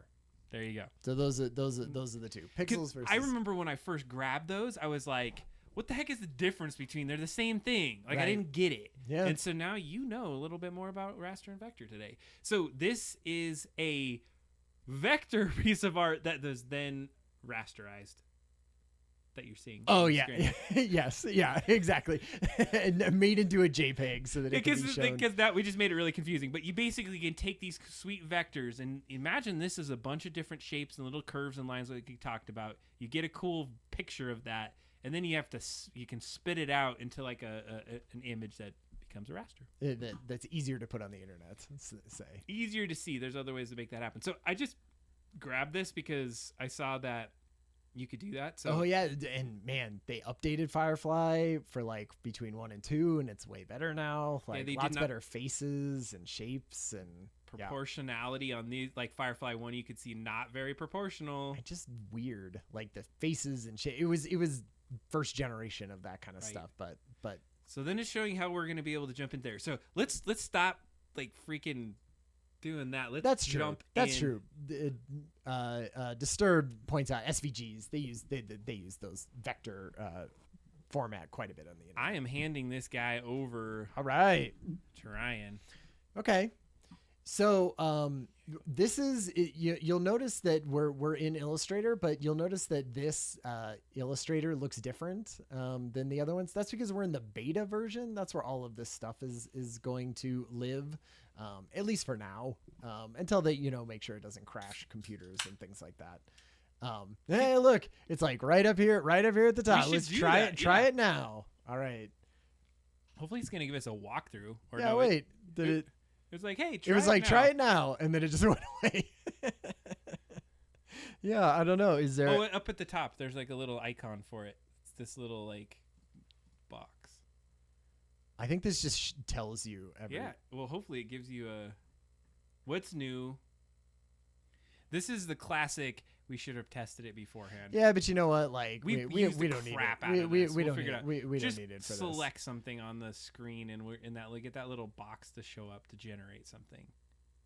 Oh yeah. Well, and see, so what it was doing is so this is where I was confused at first. Like I was like, hey, like what? Well, I generate beta. Oh, okay. So I was using it over here. Yeah. So what I was doing. So we don't even need this. So over here on the right-hand side, it has it as part of the properties now. And so there's sort of multiple ones that you can do. Do you want to do a scene, an icon, or a pattern, which is kind of neat? Like if you want do all of them. Repeating patterns. Let's do this. We know we're wanting to build a business card size. Can we open a document at general business card size or put some sort of guides on there to make that happen? That's true. So let's say what size is a business card? Like 3 or 2 by. Think about the bleeds on it as well. So sure. I'm gonna look it up on the phone. So standard business card size, and I see that discussion in the chat regarding CS4. That used to be that was a good one. You know what I've been using? CS4 is a classic. It is like probably the best one. That was the last one I had a full license for. Oh right, nice. All right, well, the standard size is 3.5 inches by 2 inches. I don't know if that includes the bleed, though. Many printed designs include bleed. The bleed area is an extra 1/8 inch on the size. It depends on the printer, too. But yeah. Okay, so we can do that. We'll do document setup, and then what would it say? Like quarter of an inch. It was 3.5. But the bleed? It said, 1/8 inch. So just do quarter. That's fine. Okay. So we're going to say that's good. Oh, it didn't do it. Oh, you were trying to put some... I was trying to put the bleed on it. Maybe it just doesn't. Maybe it doesn't show me it in here. Show image. Okay, yeah. So I typically we would set up things like this in InDesign anyway, because you're using more typography than you are like So how you would do this? So another Adobe program, you would probably set up the images that you want, the logos and things like that in Illustrator, but then you would use InDesign to actually lay it out. And so that's like a layout program for pages and nice. Yeah. Oh, see, it was on here. It just wasn't we just weren't far enough out. So there's our bleed around the outside, our 1/4 inch bleed on the outside. InDesign is the new AI version of right. So what you can do with this generative vector is you can say things like, or you can do it just by itself, basically. So you could just say, hey, I want to do a subject. Well, what's something that we could that we could just generate here that would be so what about like a skeleton with a I want to do your skeleton from the Prezi with blonde hair. Okay. Do you know, Disturbed, if we're talking about terrible typing skills, you're looking at the guy that's probably the worst. You know how many times you hear like backspace on everything? Oh, is that how you spell goatee? I think another E maybe. That's what I had at first, and then I was like, "Is that right?" Just don't make sure it doesn't say goatsy. Yeah, right. That's gonna get us the wrong. Okay. All right. We have to agree. So then what happens is it gives you a few variations, but it's nice because it puts it on the page for you. Like it'll just throw it on here, and then you could kind of skip in between them. This is crazy. It's looking good. I was using it in Photoshop the other day using this, and it wasn't doing a great job. But no, I was doing a very decent job, but I was trying to get something specific, and it would absolutely not do what I needed it to do. That's the problem with this type of thing. I feel like it's fine for certain things. Oh, it's a girl. Holy crap, that looks sweet. Okay. That like AI generated that. Yeah. Oh my god. Right. Oh whoa. What's going on with those arms? She has like hair arms. I like it. Okay, or this one. Ooh, right? I like that one better though. It's like a little like pompadour like do. Oh, and then I love that sort of Day of the Dead almost like style with alien style eyes, like little glistening parts. So then like you could say great, like I love this one, and you could see how it's made up of these lines, right? Like this could scale infinitely, right? Like it is fine. What I would also say is kind of neat is they built in this recolor. And so you can do generative AI recoloring and be like, yeah, I like it like this, but what if it was like at night? And then you get your versions of it too. And then you're getting your versions of it in these like new cool colors, right? And so then you go like, yeah, now I have that. The issue that I have with some of this, and like in some ways this is super cool, right? Like having it built like this, and then I could go in and look at each one of these and pull parts out that I don't like, or recolor this in some way, or blow this up huge, or shrink it down tiny, and do whatever I want with that is like amazing. Hell right? Yeah. Like that is vector wise, like that Does is. it give layers? I'm curious, or is it one just group? No, I think it's just one group. But if you go in, it has. Oh, I mean, yeah. It's gonna be rough. It's like you do a scan of something. Yeah. Man, I wonder, do you think that's what it's doing? Like using like, let's go get Midjourney of what this looks like, and let's do a trace of it. 100%. So that's the issue that I have with this. So this one is turning out pretty good. I did ones and I was like, this just looked like they created a regular raster image that was specifically done to have no background, right? That was specifically done to have like specific colored like almost a filter on top of it, right? Yeah. That just went like, do this in an artsy style with, separated colors. And then they just did the vector, raster to vector on it, which is like, hey, cool. It just like how one way it's like I feel like it's hard to tell on this version, right? Because this is kind of, it looks hand drawn, right? Ish, yeah. But like, let's try one of an icon. Okay. And let's try to do it like, what would be something? Sorry. No, you're good. Let's do a double drop down logo just to see what it It's does. not. I don't think it's not gonna have any idea what that even means. You gotta But spell double right. no, I don't have to. Fine. Double. Do bad. It's French. Do bad. Logo. Sure. I feel like it's not going to have any idea what this means, sweet. but whatever. But anyway, one of the things that I was doing with this is I was trying to do like a cell phone. I was like, I want a cell phone with like a brain in the middle of it. That was something that I happened to be designing. And man, it was just, you could tell it was like creating this raster thing and then it was vectorizing it. And in that way where like, there's a million little edges to something, right? Where you're like, no, you would want that as a solid circle. But see, here's the deal, Ryan. That's a U. That's a MFA Ryan. Sure. Knowing Right. all Yeah, the yeah. graphics. That's like, true. Think about that's whatever the hell that is. But it's like I'm just thinking, me coming to this, being able to be like, spit this out. Okay, there's two drops. Double drop down. Oh man, Like it. looking good. No, so I'm hearing what you're saying. So I think you're giving the color commentary from like an actual artist standpoint. Yeah, because versus, like that looks kind of bad. Yeah. So it's almost like what you could tell is happening here, right? Is this had some kind of faded out background of this, right? With like a little shade of a shadow around it.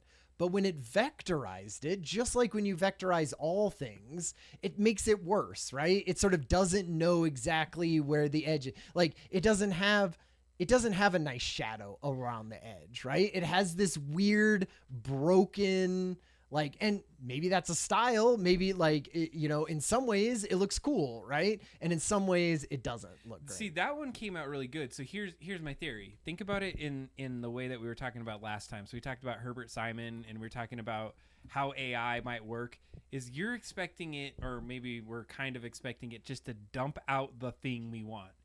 What if you use it with more of that like iterative approach of saying, all right, we're going to create something. Let's think about the foreground, background, middle ground. Like, what is this going to look like in pieces? This is let's say I loved this one. Yes. Right? Like, let's say I was like, oh my God, these two drops here, they're amazing. But all of this crap around the edge here, like, I don't want any of that stuff. So that's where you would go and you'd be like, okay, well, I'm going to release this group of whatever this is, right? I'm going to ungroup this. And then you would say, oh God, this is really all grouped together. It's going to be it's Control Shift G. Just like ungroup everything here, right? And then you would say like, okay, well, I don't like this. So like, let's take all of this parts away and let's just grab this section of it. I would probably grab just what I want. And like move this over to the side. I like that. And then like, then I love this part. And then you're like, now I'm going to move just this section over to the side. Just keep that. Like, it's almost simpler. And then, that's good. And then maybe this outline, you'd be like, that is too jagged. Like, I want that like smoothed out a little. And so you'd be like, great, maybe even a little bit more. And you would like simplify it down.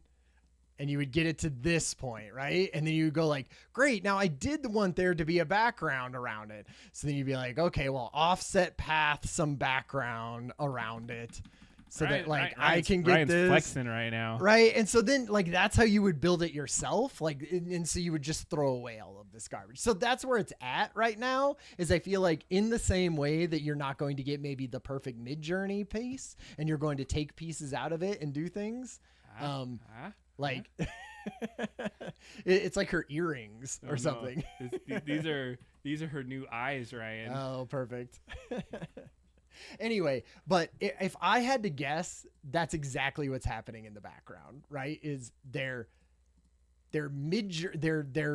text to imaging some stuff up that has very specific parameters to try to get it in this like vector looking, and then they just vectorize it. It's clearly. So, I mean, so it's not like, it's not AI generating a vector. Oh man, It's looking good looking now. good. Oh crap! I didn't want that. You can see I'm very amateur at my illustrating work. I was actually using Illustrator today, just as an FYI. Nice. You'd be proud of me. Oh, it looks Dang, it looks like her eyes. great. It looks like her eyes are all like, now she looks like a zombie. Her eyes are all like bloodshot or congealed together. All right, I'm gonna. Oh wait, that's that. Hold on a second. We need to. I'm gonna version of her because I actually really like this. We're gonna save this. Put the little version of her over there. And Okay. then you're gonna go to the restroom. No. Okay, Oh. I want to do there because there's a couple other things that I want to show off for this because it does do certain things that are very cool. I'm starting to get. Oh wait. You can put that there. Sorry. Like these are her pupils almost. They're like little thing. Oh, you know what? You could be like a gangster. She's got her teardrop. Those are little tears. Nice. Get your gangster tears on. There we go. Little tears, little onion tears. Oh, nice. All right, fair enough. Save this. Okay. Re-queue, because I like that. I love that girl. That's sweet. Okay. I'm just gonna say desktop. Desktop's good. AI lady. We will put that on the show notes for y'all. Okay. So one cool thing about this is, like, let's say I'm gonna move her away. You can do a new one if you like to. It's okay, because we need something to start with. So Fair I'm gonna enough. delete this. Yeah. Oh, I locked the layer.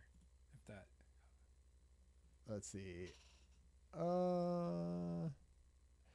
ID object unlock all. No, I literally put a lock. You have to just. Oh. click it. There Okay. you go.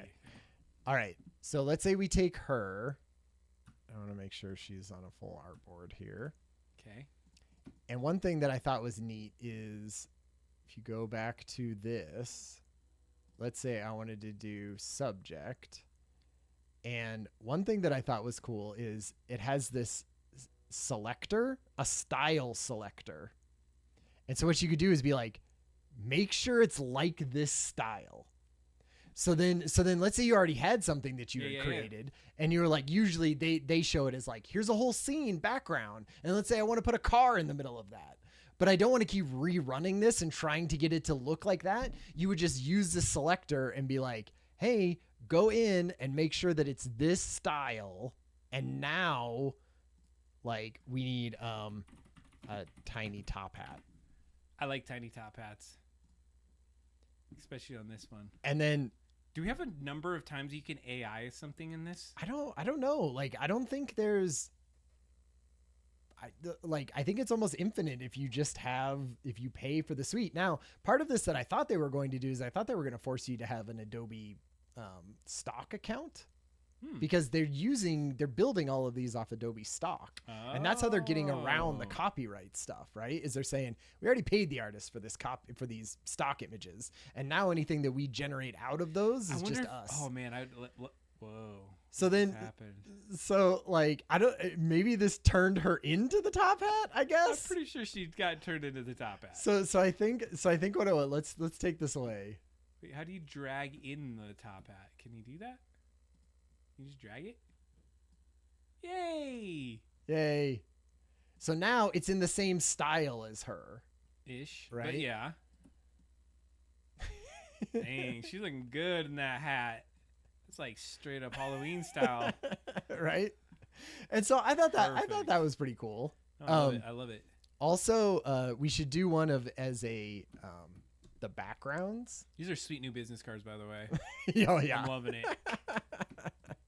Yeah, we're not exactly. I mean, a business card wouldn't really have like images like that on it, right? Like, this is sort of. We're not trying to be like that way. Yeah. Okay. So what would be some kind of back? Let's say, maybe the back. It could have. Well, it's Halloween themed, so we got to do something like like Day of the Dead, because that does look like Day of the Dead.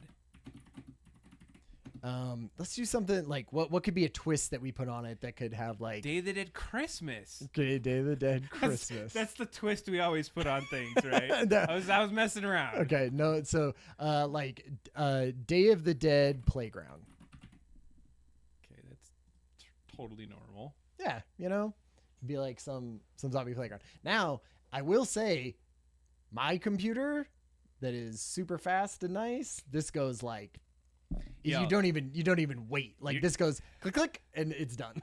Your janky thing. I'm saying this is not, this is like this Adam's got 1,000 things plugged into this, and it's used for a very specific reason. We're limping along. We got a stream going here, man. Dude, hey, this is a way better stream than I would be doing. Anyway, that looks very like almost Meow Wolf style, but that looks cool. What else we got? No, I love it. I love that first one. That was so good. Oh, I love that one's good too. That one's good too. Also good. They're all also good. Wait, am I gonna lose these? Like, give me all of these. I want all of this. So, like, what I think you could do is you could go like this and then be like, change that one into this one. Did we lose the girl? The weird hairy armed girl? I hope not. I think we did. Oh, yeah. History? Right. Is there like a... Maybe. Wait, click on that her. That doesn't seem... right? It's totally normal. Click on her. Yeah, let's just see. Oh. They're gone. They're gone forever. All of our logos, our sweet double drop down logos. I wanted the hairy art or the hair arm girl. That was the best. It's lost. Oh wait, it's on the stream. The only version. Oh, that's true. Now, and then you could take that raster and revectorize that. We will do that. Thing, right. Make sure you save this. But see, like even this one, like I like I love the idea of recoloring these. I feel like is the coolest thing with this generative. So like, let's say we wanted to do this at. You can tell you do this as a job. You're the like, golden it's hour. Amazing to go in there and make it exactly what I need it to be. Yeah. Like, well, and so I did play with the version that they had. Oh man, that top right one's looking good. Yeah. See, that looks cool. Right?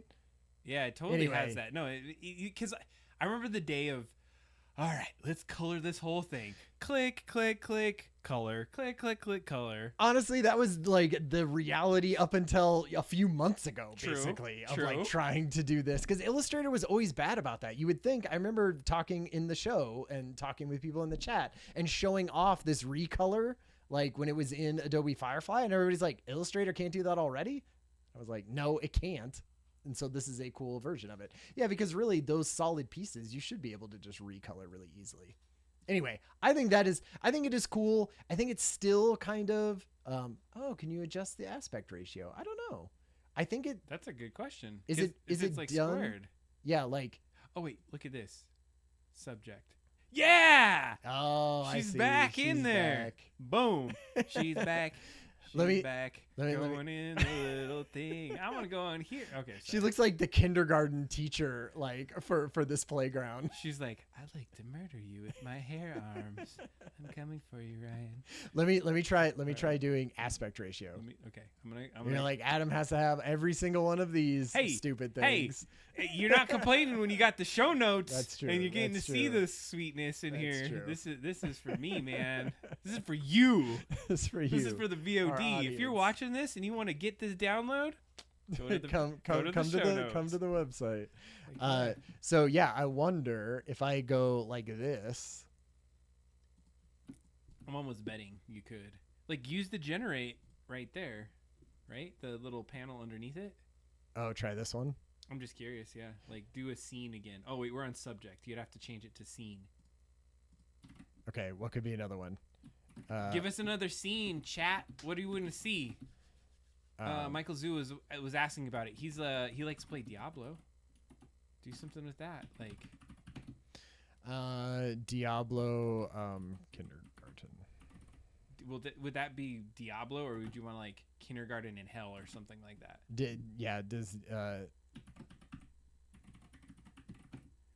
Good job on the spelling kindergarten. I would have garden that. I think that's right. I think it's right. Okay, so let's see. See if it builds it or if it just does it as a square. Because you're right, a majority of this is kindergarten from hell. Kindergarten in hell. Yeah, it's gonna be all this is fine. Everything's okay. I still like where it's it's building it up here for you. Yeah, you you get to still sort have of the little preview. I which can't I tell. love. It does look like it's in a aspect ratio. Yeah. It does look like it did. How- Whoa, cut off the sides. It cut off the sides a little bit. Oh my god, this looks great. Oh. I mean, that hell looks very much like it has a very nice weather right then. Yeah. It didn't do it as great as I would have expected. That's more. Oh God, this is like they are burning alive They're inside melting. of this. I think I like the first one the best. Yeah, these ones are not as savable. We will still show you. It's weird. It's like I'm looking through a portal into hell as well. which Oh is yeah. nice.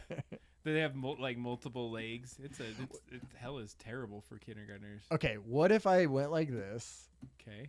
and I just said, okay, where's our? Oh, because it's not an artboard. I need to draw an actual thing. And I said, I don't know, subject. I guess we haven't done any other ones like icons or not icons, but the patterns. I like to see that. What if I just said business card? Well, business card for a stream, like for a cool stream show with two fun guys. Yeah, a tech. It's gonna be tech and art streaming show. I guess. All right, fair enough. Let's see what we get. Rolling the dice. Oh, Nerd stream. oranges, grays, and black. All right. Let's try it. Yeah, like I assume, yeah, a nerd stream. You're like, what does that look like? I would say that if I had to guess, I bet it's going to do a poor job of this. I wonder if it can even put. Oh, it's going to have actual oranges in it. Oh. Yeah, probably. Hey, you know what? Brain fog. Is that Oh, what is that that- says? Brian Fogg All right. or You know, yeah. something. I mean, it didn't put oranges in it. It didn't put oranges in it. And, you know, like this feels like something you could be like, oh, it's kind of inspiring me to. But I'm totally seeing it now. It is such they probably had like business card layout templates, Mhm. and it's because that totally looks like a crappy thing I would have drawn and then like traced and been like, that didn't work out well. Right. Or this is in their like stock stuff of business cards, right? Like they have, Yeah. here's some business card things. They usually have like borders around them in the middle. It has kind of, They're like, put the algorithm in so it doesn't do it as well. it doesn't. So we can, people aren't just buying Adobe and firing all of their artists. So, okay, it's 149, Yep. which 149 in the stream, an hour 49 in the stream is what we're talking about. That they mirrored the other side. They're Yeah. just like, yeah, it's fine. I think we should run down this path of finding a business card. I almost like the kindergarten from hell, or the playgrounds are super awesome. The playgrounds are Like, good. come play with us at Okay, that sounds kind of creepy. Never mind. We don't go that route. Like, I think we got to go down the route of like doing a scene. And imagine then putting that scene. We got to put the cool double drop down, the Hangout with Adam and Ryan on one side of it. Yeah. Well, I feel like one side is just like the logo, right? Or something. And I think what we're going to do, I want to do a full screen thing. And it just has to have doubledropdown.com on it. Like, Yeah. on both sides, like nice glossy print. We'll send it to Vistaprint or something like that. Or Sure. some like, we could probably do like a couple designs and just do like a couple runs of a couple different designs. Right. So that way we just like, here's one of the random ones. Because how many times I have like a gazillion business cards over time of things that Totally. I've done, and I have a billion of them, Yeah, but like yeah. short runs of it Right. would be sweet. And cooler ones, right? Like some Shoot, we could kind make a of like, sticker instead. oh, right. A sticker would be better. Man. A sticker would be better. I would love, because I love getting stickers. Hell like yeah. I put them on things. I have a All right, stickers. sticker is what it is. I feel like We're going for sticker. What would be amazing sticker? Like I'm loving like those like things are so good. But it doesn't really tell double drop down. right. Yeah, that's the problem. Right. Does it Is- matter? I I think mean, we're just trying to get people to look at some cool stuff and say, hey, here it is. I think- Podcasters from hell. Yeah, let's try some crazy things. Let's do scenes. I think scenes is our base. scenes are have turned out the best. And then we'll just do that artboard at the size that we should do. So what, 3.5 by 2 was the thing, and I don't know if you want to put bleeds on it because I love them when they bleed off the edge. Do you know what bleed means, chat? When we talk about this? Ooh, that was a nice sound. Yeah, well, why did it do that? I don't know. It's all default on this thing. Okay, so you have this set. What should it just be like? Disturbed, a bleed. You know what a bleed is? It's basically when you want to cut something at the edge. You want it to go a little further beyond the edge, so when you do your cut, and that it actually goes to all the edges. Yeah, you Cool. print it on a bigger piece of paper than you would normally do it, and then you cut it down so that you can get right to the edge because a printer can't print straight to the edge. And usually when you're cutting, you're screwing up, and you're not getting exact every time, so it can kind of have a little flex in it. That's true. What if it was just like a messy background of technology stuff or something? Sure, like because we've done this a few times, like stream room thing or something like that. Yeah, like like tech stream, tech nerd stream, live stream. Would a live stream be better? I don't know if that's even a word anymore. I always feel like it tries to put people in it, which I hate. Bleed margin and safe area. Love that. That's true. There's multiple parts. Okay. Disturb would know better than me on that. Like I feel like I've moonlighted in the graphic design. My minor is in graphic design in my undergrad, but I just have not kept up with it. Dystopian Christmas technology live stream. Ooh, this is good. We have the you didn't delete anything, right? We're just like throwing crap on this board. We're gonna put this on the. I love show notes now because I even enjoy it. I'm like, oh man, we did this thing on the stream when I'm talking to somebody. Oh man, this guy's looking good. Nice. Looks like a mess. Ooh, hey, that's pretty cool. that one looks really good. I like the colors in that What one. is this?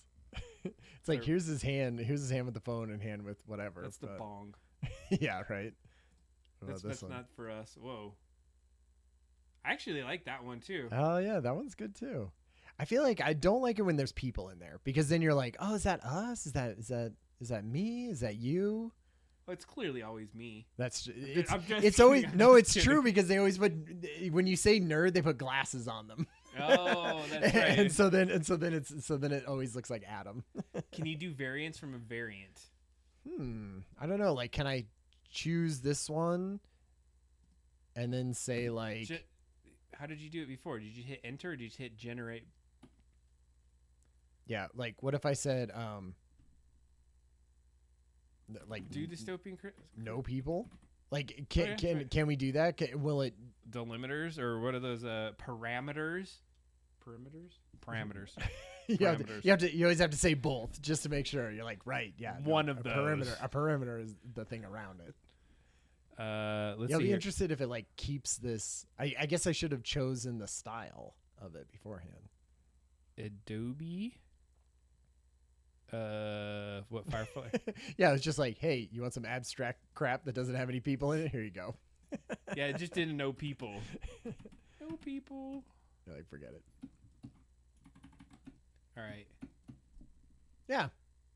I mean, I feel like we're gonna have to play with this some. Well, that's the point. We got a couple more minutes here. We got to get something. Like, okay, what about that sweet playground worked? What was the terms around that? Because I feel like that was the thing. So let's try a couple things. Dystopian Christmas technology live stream. I like that idea. Okay. You can just copy it from the chat. What is it? We got to do at least a couple more. Yeah. And I'm going to see if there's any. Okay, Firefly. Dude, we have to do this for 24 hours. We're going to be like choking each other by the end of this. Oh, for sure. Come for the tech. Stay for the the arguments. I know by the end we're gonna be super testy. They're just I like hating guarantee each it. other. Like, Especially if I just sit on this stool for 24 hours, Dude, that's gonna be tough. it's gonna be rough. You're gonna have to like do. I'm gonna have to standing. stand. I was gonna say like this should almost just be like a standing. We should bring a cot in here. We'll take like sleep or breaks. no, you can't take sleep breaks. That's Hey, the as whole long part. as one of us is No, awake, no, right? I feel like that's lame. And then you, I'll, like, you gotta. I'll You're mess just with like you. drawing penises on my face while we're live streaming. No, thank you. I'll AI generate things on your face, is for sure. All over your face. All right. Wait, that one's cool. Yeah, after the 24-hour live stream, will it be Adam or Ryan Hangout? So true. Man, You're like, what I'm doing in the whole show is removing Adam from all of the. dude, remember? Okay, so one time Ryan and I worked at the same. Well, we worked at the same place twice in our life. But the first time, we would work all night together. That's right. I love this. No, we worked at 3 places. What about the very first place? The rides The and rides. stuff. So but there was a time we would like work all day and then we'd come and hang out after that. And I remember one time like Ryan was like, dude, get the hell out of here. I've stayed you so damn much. No, because what happened was we worked the night shift at a place. Yeah. And so what would happen is like, you know, you had to show up at the night shift. You know, it started at 3 and you got out at 11 or something like that, right? No, it was 3 at night until 3. No, it was 4:30 at night till 3 in the morning. 4:30 at night till 3 in the morning. And then you would get out, and then I would get out and like go to bed, right? And then, you know, Adam would come and pick me up for work, but it would be like, I would get like an hour of not seeing Adam between like sleeping and then eating something. And then Adam would show up in my house to like hang out for a little bit before we went to work.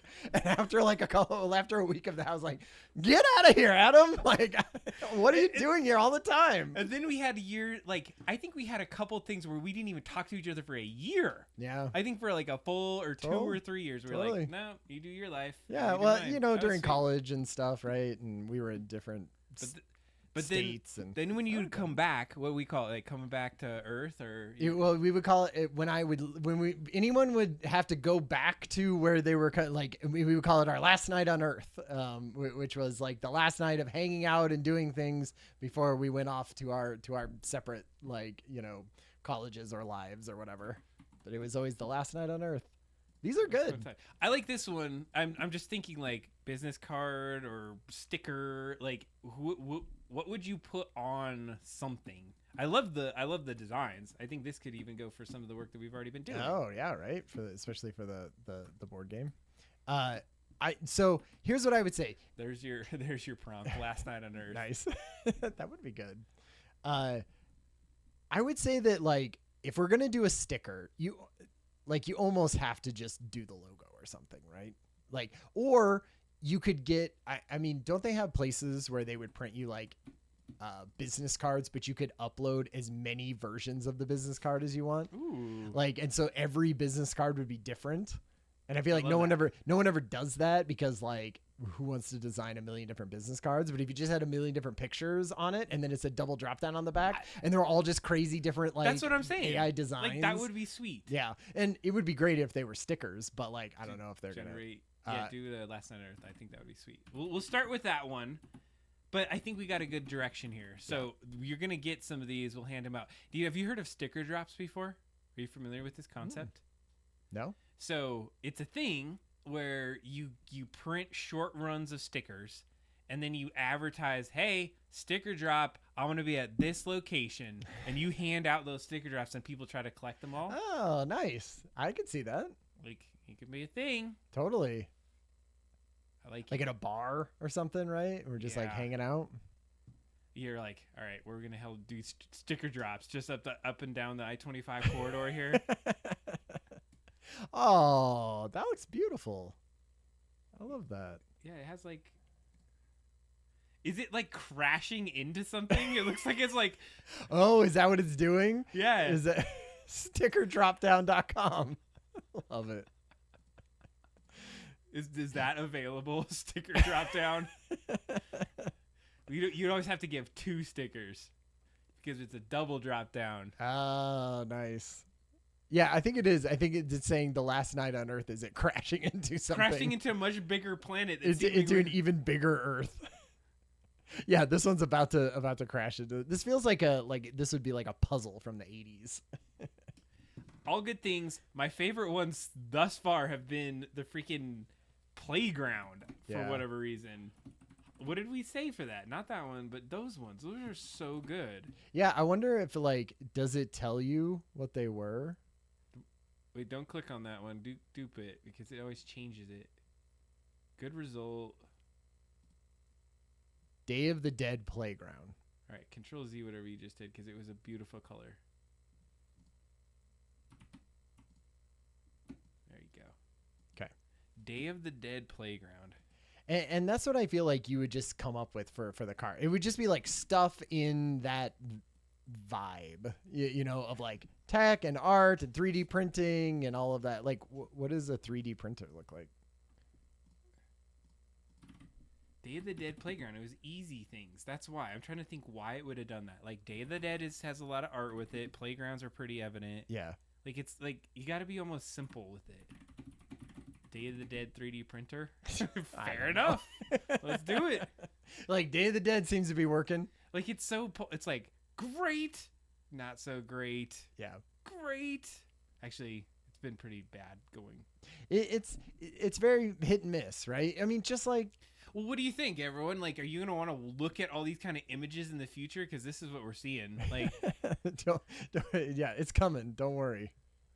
Like, we've already been saturated with how everything looks like.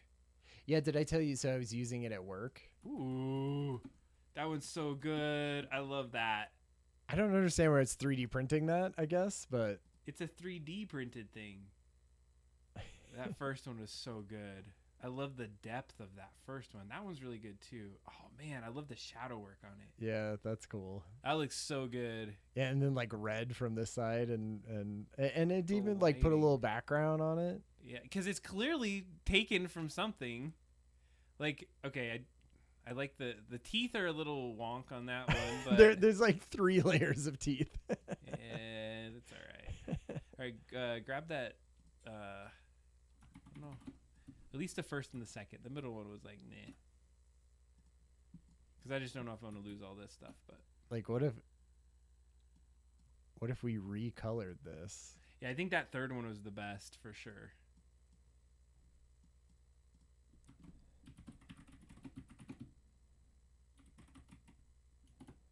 So you're just putting in the color set that you'd want. Okay.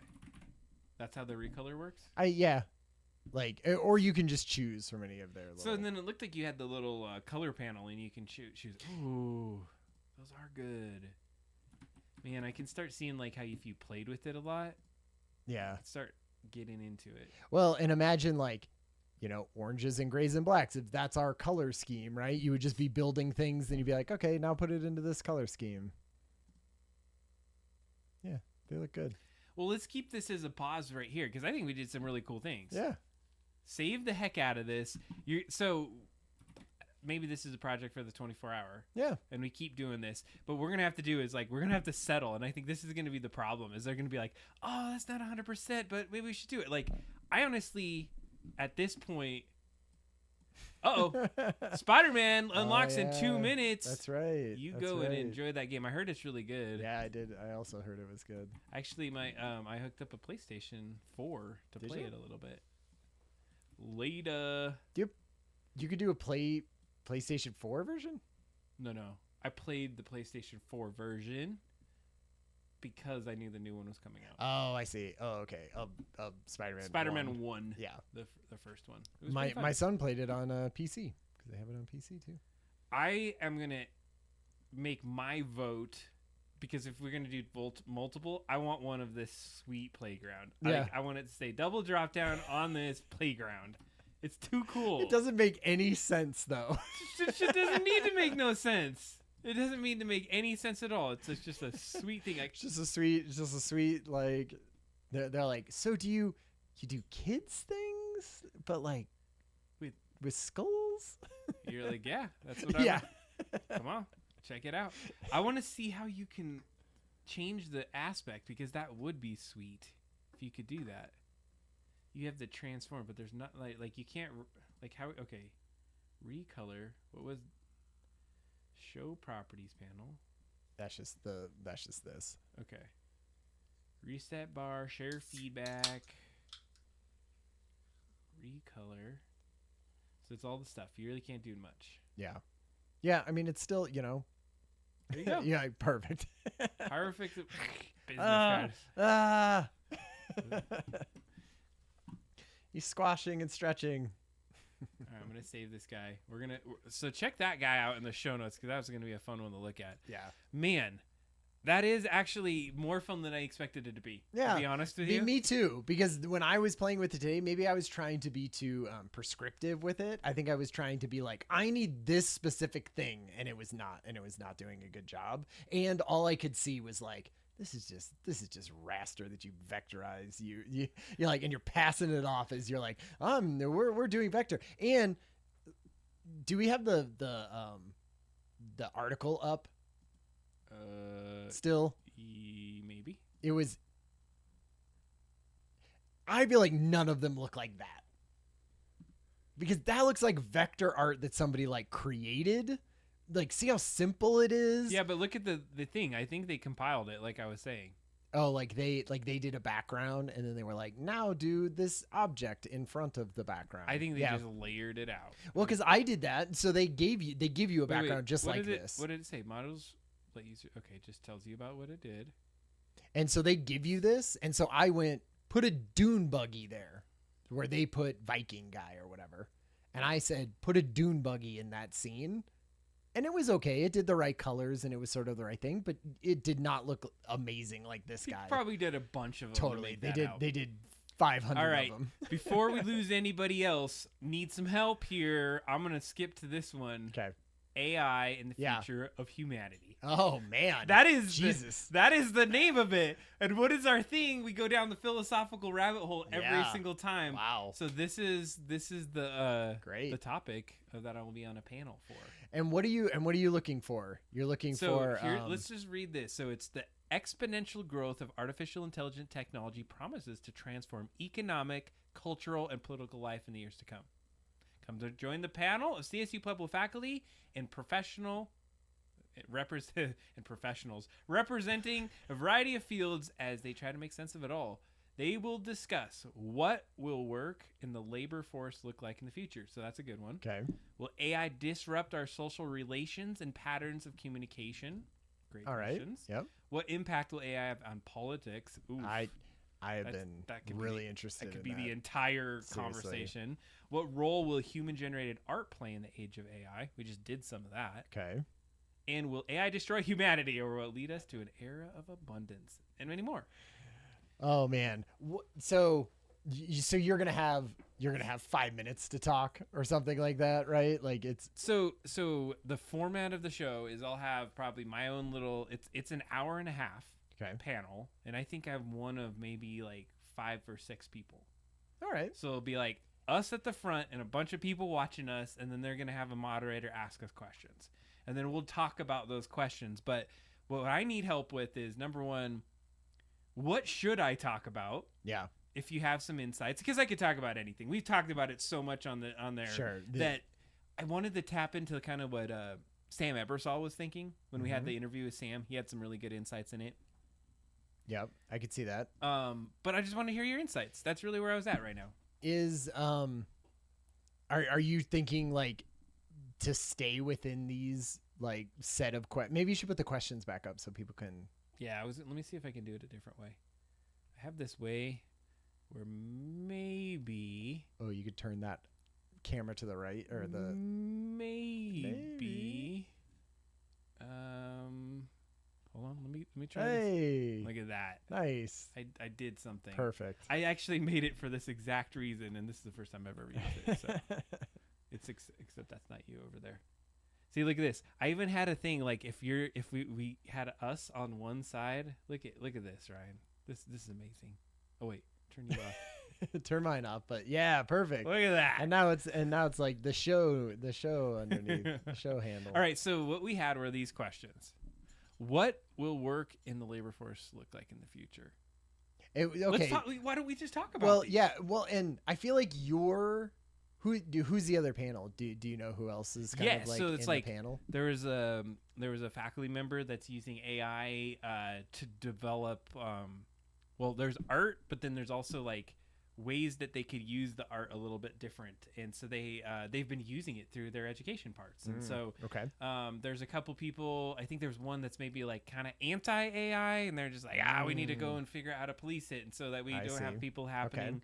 I think there's somebody that's using it to generate like questions for their tests in ways that they can like quickly go ahead and build some of that stuff. I feel like what you need is like your angle, so that like no matter what people sort of, because you could talk about any one of these, right? Like you know, totally. It's like we have spoken at length about a majority of these topics, so it's almost like what is it like helping creativity like take it further? Is it sparking imagination and combining the AI with our own creativity? I feel like it could be because even if we come up with like a question or something, right? Yeah. I feel like you know, that could be a good one. Like motivators for it. Yeah. Right. Yeah. And do you want to keep it in like education? Do you want to? This is it. This is the thing. Is that Yeah, but it's like sponsored by the school, right? Yeah, but and it's like in with AI the in the school. future of humanity. Okay, that's true. So it's okay. Here's more context. Yeah. It is the I think maybe English and psychology department is helping out with this. Okay. And so it's the Southern Colorado Conference. It's like it is to take it to that level in an academic sense. We want to think about it. So apparently this image was generated in DALL-E. Just as FYI, so they were using some stuff like that. And so here's the deal: is that this would be like the third or fourth time I've been part of a panel. So the first one, I introduced AI to everyone. It was the time when we were like right at the forefront of it, yeah. And it was sweet because I went in there, like talked about it, I was like, this is what it was. And did you have like a presentation that was like built with some of all DALL-E and stuff, AI right? and everything? Yeah. And then I did a follow-up one after that had kind of like the runner-up of like, here's where it's at, and that's where everyone is starting to get like they've touched it, they've worked with it. I think was that when Sam was on? I think I was on one of them. I was on like a actually webinar. It was the second one with Sam, and then I think I had a different discussion that wasn't a panel as much, and these were virtual. So this one's the first one that they're going to have in person. So it's like a full like actual conference session. So are you looking, because Mike Azul had a great one in the chat. Like when AI has taken over those skills and stuff, like what will be the thing that inspires us? Like, I like that idea. And you know what I think would help us? Let's just talk these through. Sure. Like you and I, and throw some insights in the chat. So let's start with Mike Azul's. What will inspire us humans when AI has taken over many tasks and skills? I would say, if I had to answer that off the fly, is that you have new skills that you develop. And so maybe if you're stuck in your ways and you don't want to learn as much, you may feel like, okay, this thing doesn't work as much. But yeah, and this has actually been a debate, so I could almost debate myself, because do you want it to take some of those skills away, or are there other things that you wouldn't want to have to learn? Do you want to be forced to now go use freaking AI generation in all your Adobe Illustrator? Right. Or do you want to use that sweet like insights that you've done? Like, there's probably some joy in being able to create an image and be somebody that contributes to something, right? Totally. Well, and it always depends on like how far it does, because if it takes over all the tasks and skills and there's no jobs to do, then I feel like you're more interested in your little world, right? I feel like you care, like, is it me and my community then that I care more about, right? As opposed to going off into a job and helping a big giant multinational corporation like help, you know, make more money for their stakeholders, and so that I can make a wage, right? If you don't care about that, if I don't care about the wage, or I don't care about any of that, like, what do I care about the giant multinational corporation? I don't care about that at all. So then I'm like, well, what do I care about? Well, maybe I care about this house and building a little garden in the back, right? And creating stuff that I feel like is interesting for people to look at and watch. Like this show, like it doesn't have a big monetary thing, and I don't know, maybe some AI could be us and talking and doing that at some point. But like, I still enjoy it. Like, we don't have that big of an audience, but I still enjoy doing it. So heck yeah. Well, and maybe that's what we're getting at is like, maybe AI is going to create this another kind of like it makes you appreciate humans more. Makes you appreciate like in-person experiences that you have to share, and you have to use your words, and you have to use your actions. And who knows though, because you have these like freaking glasses that like do an AR version of that something and like read your facial expression and choose it. So like maybe you're like, yeah, if you come into this space, there's no AI, and it that's what's going to be important in the future. The woods. You like go off into the woods and commune with other humans. So I think that was a thing about school we were saying is that, okay, AI can do like an essay, or it can go in and write for you. Then what are you teaching? Well, maybe it's teaching then like a little bit more of like how you can critically think, or you do things a little bit different. So you're now, sure, you can go spit out an essay, but now you have to critically think about it. Well, I think we've been moving towards like more critical thinking and stuff like that in schools anyway already, right? Absolutely. Like it's been less like rote memorization and things like that than it was even when we were kids, for sure. So it was like already going in that, and maybe this just like accelerates it even more in that direction. I could see that. See, we have some good insights and good takes here. But I had also been thinking about Sam Emersol's like opinions on some things, and I totally agree with like a lot of what he was saying with that. One thing that I was thinking about though is like the idea that learning, the only way that we've been able to do it between the beginning of time of us learning and being sentient human beings and doing that is that like you got to do the hard labor of like doing a thing and screwing it up and being like, and now I do it again and screw it up a little bit less maybe, or screw it up in a different way and learn from that. It's like really difficult, it's like really trial and error to get good at a thing. And I was like, is that just because we haven't had an AI helper, let's say, to help us along with that? Like, could it be expedited? Could there be less of that like brutal trial and error and action and done? Like maybe it does. Maybe that is just like how our brains are set up, is that we have to try things and fail at them over and over again to get really good at stuff. Maybe that is, but I was just wondering, like, is that just the way we think about it? Because that's the only way we've had to do it. But let's take it to the actual level of what's happening when you do that, right? Like what's being triggered neurologically. Like you're releasing dopamines when you like fail, but then you actually get to that like next part. Like if you take that away from the human, how do you start to like create these chemical reactions in the head that make you feel that, or make you learn better? Well, but if all you're talking about is action and reward, like I don't know if failure needs to be part of that equation. Like, because like let's say I'm playing a sport, like I don't have to necessarily fail at the sport to feel elation when I do well at the sport, say. But what makes you do well at a sport? Because I've had to do the trial and error all over and over again to get good at it, right? Isn't that what you're saying? I think somewhat. Yeah. But I'm also saying that it's because there's a rule set around it. And like, if the rules weren't there, it's not fun. Oh yeah, totally. Well, I mean, that's just play then, right? But I guess that's what I'm saying. It can be fun, but it can get boring after a certain amount of time. So I don't know. Maybe like an unstructured thing, and you're just like pegging away at some sort of AI. I just think like, spitting out stuff. Like if we talk about like the future of it in education, I feel like if it's going to revolutionize things, I don't think it's going to revolutionize it in just like, oh, it's slightly different, and now you have a helper. Right? Like maybe it's revolutionizing it in some way that we can't even possibly imagine right now, in the same way that like it's revolutionizing a lot of the stuff that's sort of like the low-hanging fruit that it can, revolutionize. So maybe then the education side of it is now like, oh, it's not doing something and then getting slightly better at it over and over and over again until you're like a master at it, right? And you've spent the 10,000 hours to do it.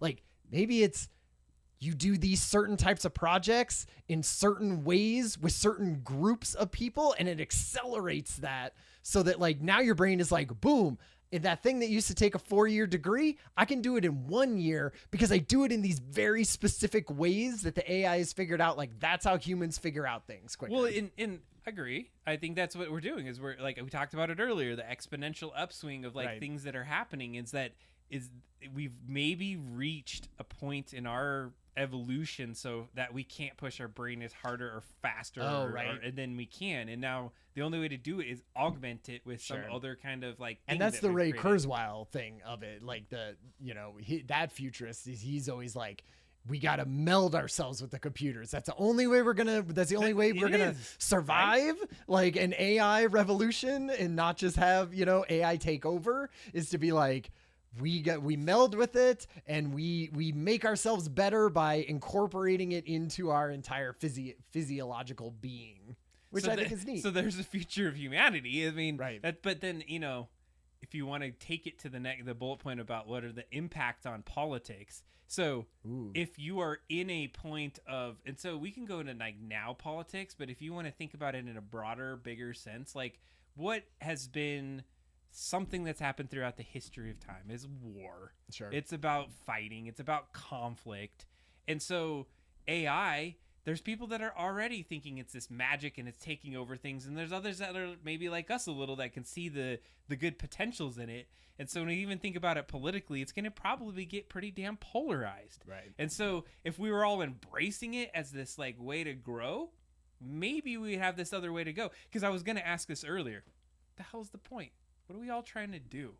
I mean, we're all surviving and having fun and hanging out. But like, what is the end game of like keeping to like doing AI or whatever the heck next is AI? Like, where are we going as humanity? Sure. I like spreading out to the universe, right? I imagine is what you do, going and exploring it. Well, it's got to be, I mean, you go to the Star Trek, Fair. version of it, right? And I think that's what goes back to, Mike was saying in the chat about like, what will inspire us? Like, if you look at the lore of Star Trek, right? They always say like, no one has to work for money anymore. They work for, like prestige almost, that you're like, I'm part of something that is doing something for humanity, right?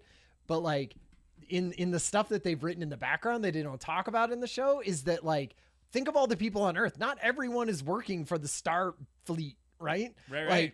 Like in the Star Trek world, like 80% of people are sort of Wall-E style, right? Where you're just kind of like, hey, you're passively absorbing, fun information, and you're talking with each other, and you're just sort of like existing, and that like 80% of humanity in that is just sort of fine with that, and it's just sort of okay. And then 20% of people are like, I'm going out and we're going and exploring and doing this crazy stuff because they're like, have that drive in them or whatever. And in the Star Trek universe, they're just kind of like, hey, those 80%, if that's what they want to do with their lives.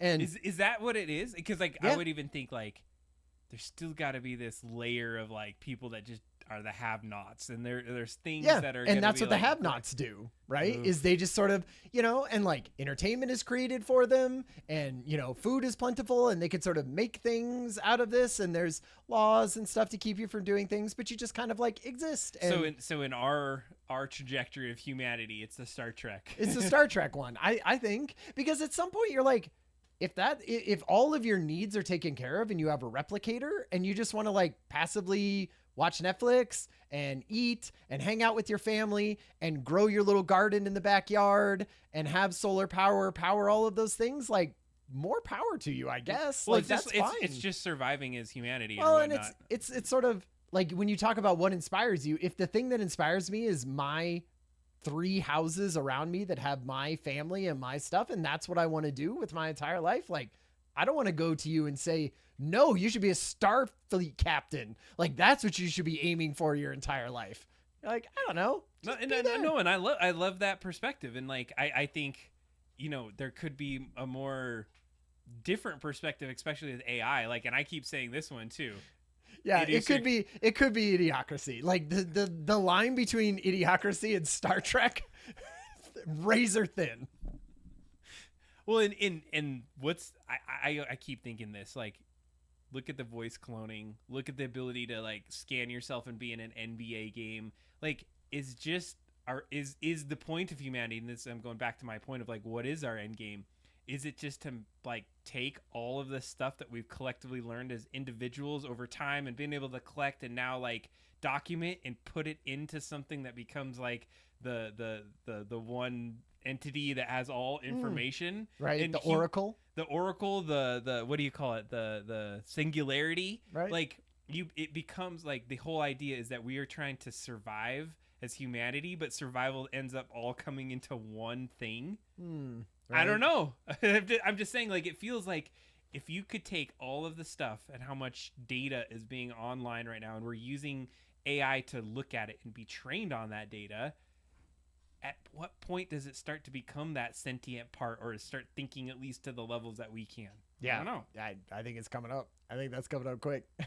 If I had to see, there it is. Like, what AI is trained on human data. What happens when it's training on its own data? And they already said that with like that if you have data sets that are pre 2021, like those are going to be super valuable because they weren't corrupted by just AI repeating their own stuff into it. So like if you have data sets that aren't corrupted by that, and like they're going to really want those at some point here in the future, because every data set from 2021 on are going to have this copy of a copy of a copy of that kind of stuff. And it's just going to take it down, take down. It's copies of copies, right? They don't look as good as the original. And here we go down our philosophical rabbit hole. Did you think we were going to talk about these questions? No. Not get there? I mean, no, 100%. Like the second I read the title, I was like, "This is going down this path. This is where we're headed." Do you think so? The politics one, and I know we're like over. We're perfectly fine. We're doing what we need. The politics one, I am interested in sort of the near future of that. Like if I was a journalist, I would be going out and asking like political campaigns how they're planning on using this, because I would think you would be trying to get you would take your message that you want to give, right? And you would be like, how do I tailor this to every single vertical that I want of all of these people, right? And so if there are 18-year-olds that I want to vote and I want to get them doing this, how do I take that message and tweak it so that it like, does to an 18-year-old that lives in Kansas versus an 18-year-old that lives in New York City versus a 25-year-old that lives in, like, these messages should be, being not just written for the general audience of American audiences, but like now you could slice it up into a million different ways of like how you get that message and bring that in from all sorts of people with different education levels and different backgrounds and all of that stuff. Like everyone should be building all of their commercials and speeches and everything around that. And I'm wondering if they are. And so here's the deal though. If everyone's doing it, then you're back to the same place that you're at in the first place. Yeah, but at least I'm hearing like if I hear a Joe Biden speech that's an hour long, right? Like maybe some parts of it, relate to me, or like maybe I like the thrust of the thing, but he's like still saying it in a certain way. Like he's a senator. He's also 80, he's been in politics for a really long time. He's old. Like there's just certain things that aren't going to vibe with the way that I am and my background and all of that. But if I heard it from him and it was like tailored to what I was doing and my background and all of that, then I might be like, holy crap, he is absolutely right. Well, and you're like, you're taking it to the voting politics. Like, yeah. I'm thinking, like, what about the politics of just getting people to do what you want them to do? Yeah. Outside of just getting the right political party in space. Like, basically mind washing people. And we're already seeing, like, some people don't even give a crap. They could have as much detail and insight that they have, and they're just going to believe what they want to believe no matter what. But that's like because it gets pounded into them in a certain way for and some people just don't want to learn anymore. They're just like, whatever. Hey, I'm gonna believe what I want to believe. There you go, Wally Future for you. Congratulations. Yeah. You need like a Wall-E lock cube so you can not be around other humans sometimes. Okay, any of these other ones? Let's talk. So we will it destroy humanity or will it lead us to an era of abundance? Ooh, yeah. Okay, give me your hot take. Which of those do you think is more likely right now in October of 2023? As in, like, how many years out? Does it? Pretty much. Does it lead to the destruction of humanity in the sort of Matrix style, like early Matrix stuff, or does it lead us into an area of abundance, sort of, we'll say, Star Trek style? I'm gonna have to go with AI to destroy humanity for 500, Ryan, because okay.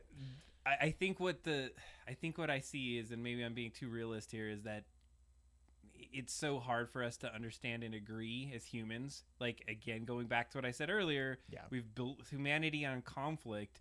And so if you start to like utilize this, and now this is almost like enter third player into this game AI, which if it were to get trained on its own data or start to think about things in its own way, whatever thinking might be from an AI perspective, like it literally could be like, these guys are messed up. We need to get rid of them because it's going to get rid of us if we don't. Yeah, I agree with that. I'll take the flip side. I'll do the era. I'll be the pony in this, the era of abundance. I would say that a lot of conflict comes from misunderstanding. Okay. Or greed, or like search for power, right? And I feel like if you can create something that takes in a lot of context and can explain, an oracle that can explain things to politicians and to people and to that, like you have more abundance of stuff. Like if it can help level, income inequality and things like that, right? If it can like figure out ways to pass that around and sort of make things more even and less volatile, and if that's the way that it goes and we can sort of rein it in so it doesn't just go crazy and allow terrorists to take a hold of them and burn the world down beforehand, if we could sort of like keep it under reins enough to where it becomes that oracle for humanity, then I feel like it takes away a lot of those things and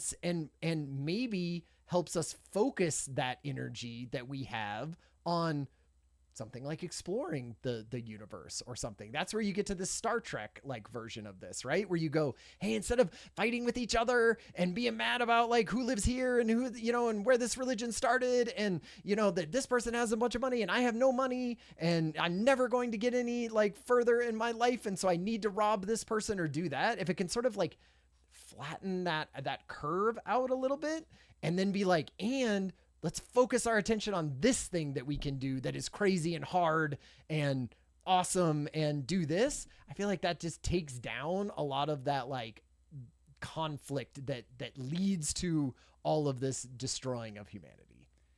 There you have it.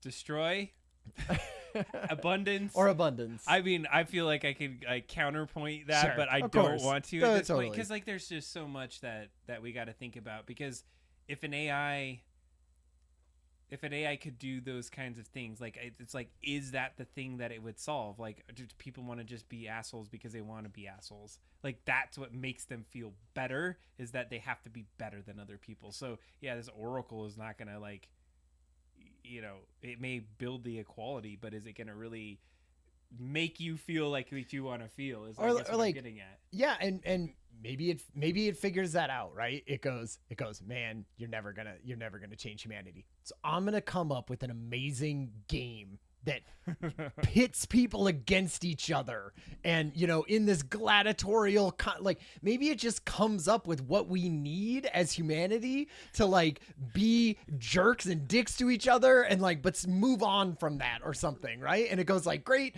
if you want to do that, like sign up for the Hunger Games or whatever, like go ahead. So it brings a new version of it. I think it's probably going to be both of those, right? It's going to destroy us, but there's going to be some abundance for some others. I feel like it depends on how quickly it shows up. Like exponential. It's the exponential curve. If we can hold off on destroying each other and sort of for at least a little bit, I think.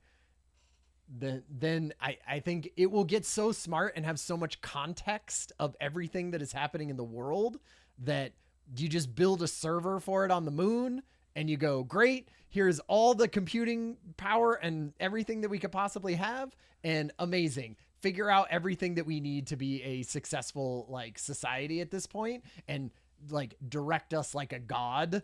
And then you go, great. Like I'll just, because if you said this had an amazing in all the context, would I vote for it over a human, fallible, power hungry president that, you know, everyone is fallible, right? No one has all the context. No one has all the perfect answers. But if you could say like this thing kind of has it more. Do you trust it? Yeah, that's the thing. I guess. Like, do I trust a calculator to give me the correct thing? At some point, I just said, yes, I do trust the calculator that it will give me the correct answer. And I think if you get to at some point, you just go, I trust that the Oracle will like figure it out for humanity. Because it figured out the train system early on in 2025, right? And then it figured out the GDP of the country in 2030. And now that it's an Oracle that lives on the moon, it's going to figure out everything for us. And I'm just going to like follow along with it. I love moon Oracle theory. I'm going to end on moon Oracle theory. I keep going further with it, but moon Oracle. Because I said we could go back. Yeah, moon Oracle. That's where we're going. So takeaway for me is bring up the moon Oracle. Moon Oracle. Yeah, the calculator's not networked. It's true. You know, yeah. I mean, it was a good example. I was following with where you're headed with it. Yeah. All right, we have technically 2-ish topics that we would finish out the show with, but maybe we could just, do a quick once over. We talked about project last time. Yeah. Big project, right? Yes, big project after the AI board game project, basically. And so I would just say one of the big concepts that came out of it is we were like, hey, can we go to Comic-Con? Yeah, like I certainly got really excited about a Comic-Con style booth with some cool interactive thing. We did a little bit of research in between this time, and last time, and we found out that like maybe a Comic-Con booth is not the ideal setup for the thing that we were thinking of. Like, one, I think all the booths are already taken. Two, I think like it's really hard to get internet and electricity into a booth, which we would need copious amounts of both of those things. And well, the other thing was the policy and legal to get through it was a little difficult. Well, because it was like you can't stream, so we wouldn't be able to stream anything like from there unless it was just like us, and we were like, hey, we're at Comic-Con, but we couldn't like turn the camera around, basically, which kind of Which I kind of didn't think we were going to do that anyway. Well, I thought we would be like, oh, people are talking and they want to like bring them into the camera. Thing. Yeah. Like, or just showing it or like walking around. I don't know. So it's not off the table, but it's been lowered on the list of like potentials. So, I mean, if we did it, we could sell something. And so here's the thing. We did sign up and we do have some potential merch that we could be making. We were talking about making a shirt or something. So if anything, we would be in a hall where we could sell some stuff, do some of the cool art stuff, which I'm sure there's going to probably other AI things in there, but we could be very focused on what we're doing. And be like, promote the show and be like, hey, we did this cool art thing. But so we're not committed 100%, but I think one of the things that I keep going back to, and we talked about it the first time, is Ryan and I did some Skull Bob stuff at one point in our lives. Mm-hmm. And like after college, and then we had kids and we had things, and we always said it's on hiatus. We never said it was off the table, and it always started as a video game. Yeah. So Skull Bobs was an idea that Adam and I had about a storyline of we could post we showed the video. Oh, that's right. Yeah, we showed it. So that was an idea, and then we had that. It was just like, back then it's like it's time consuming to do video games. It is super time consuming to do animation.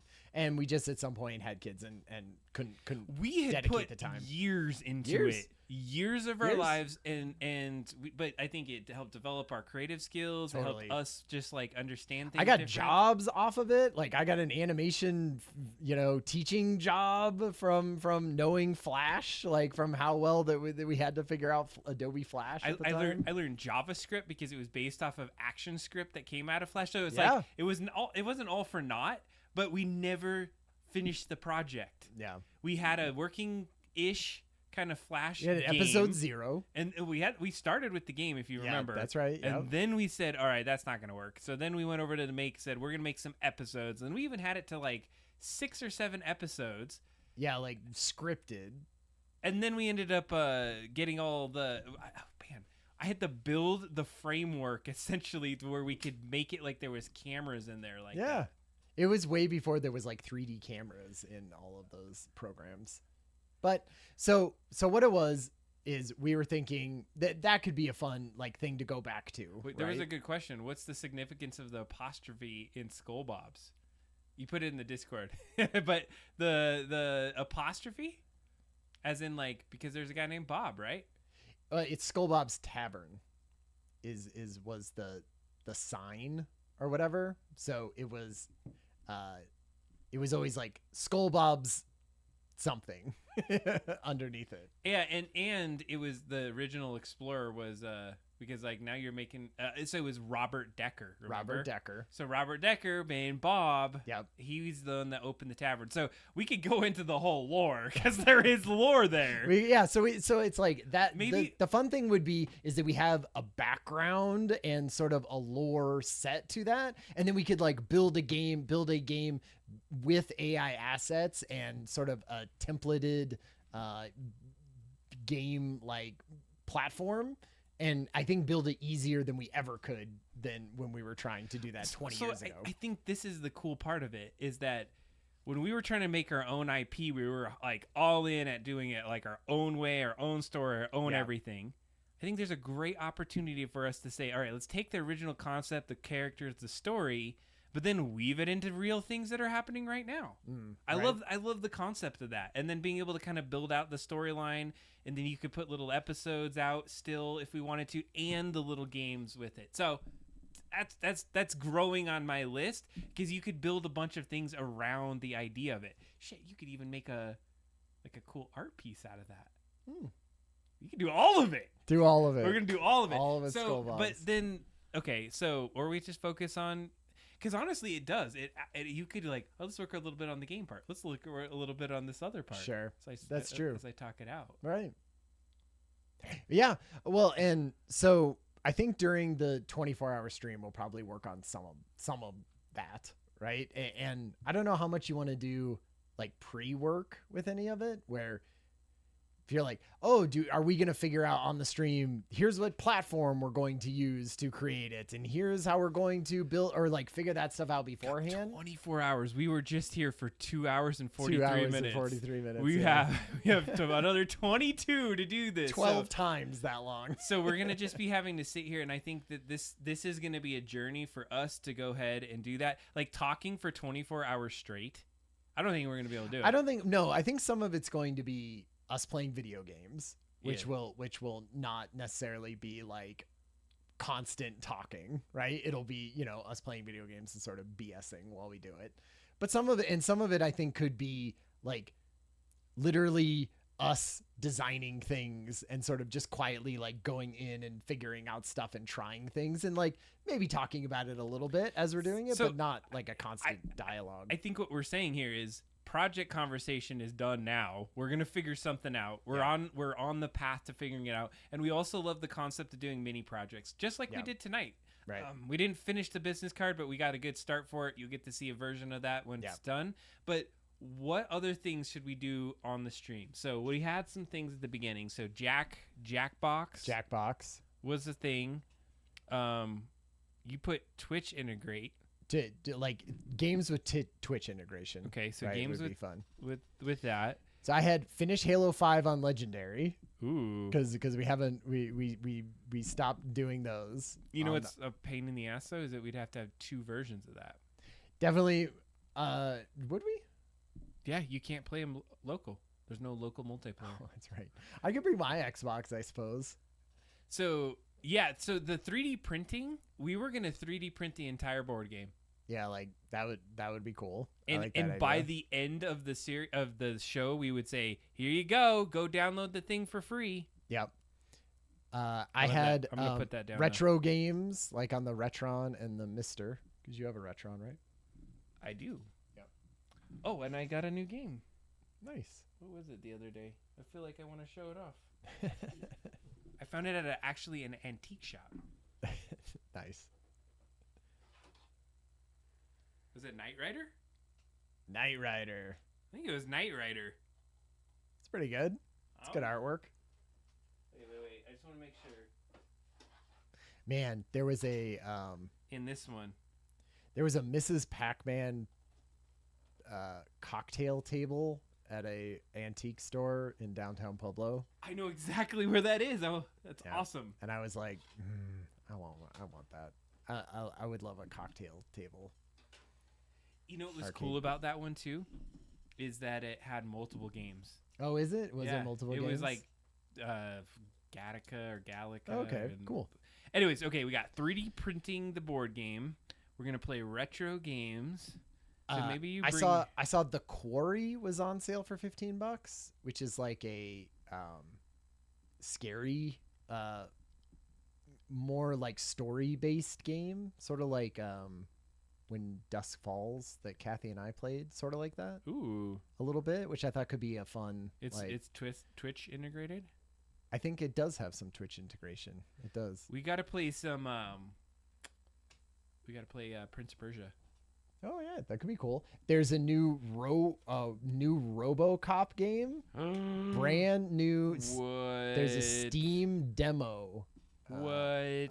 On Steam right now that you can download. That's like you a know couple how hours to play. you know how much I love RoboCop exactly. games. RoboCop video game. I was like, Adam's gonna love this. It's like a first-person shooter, basically. Oh my gosh, I'm on it. RoboCop video game new. Yep. Okay.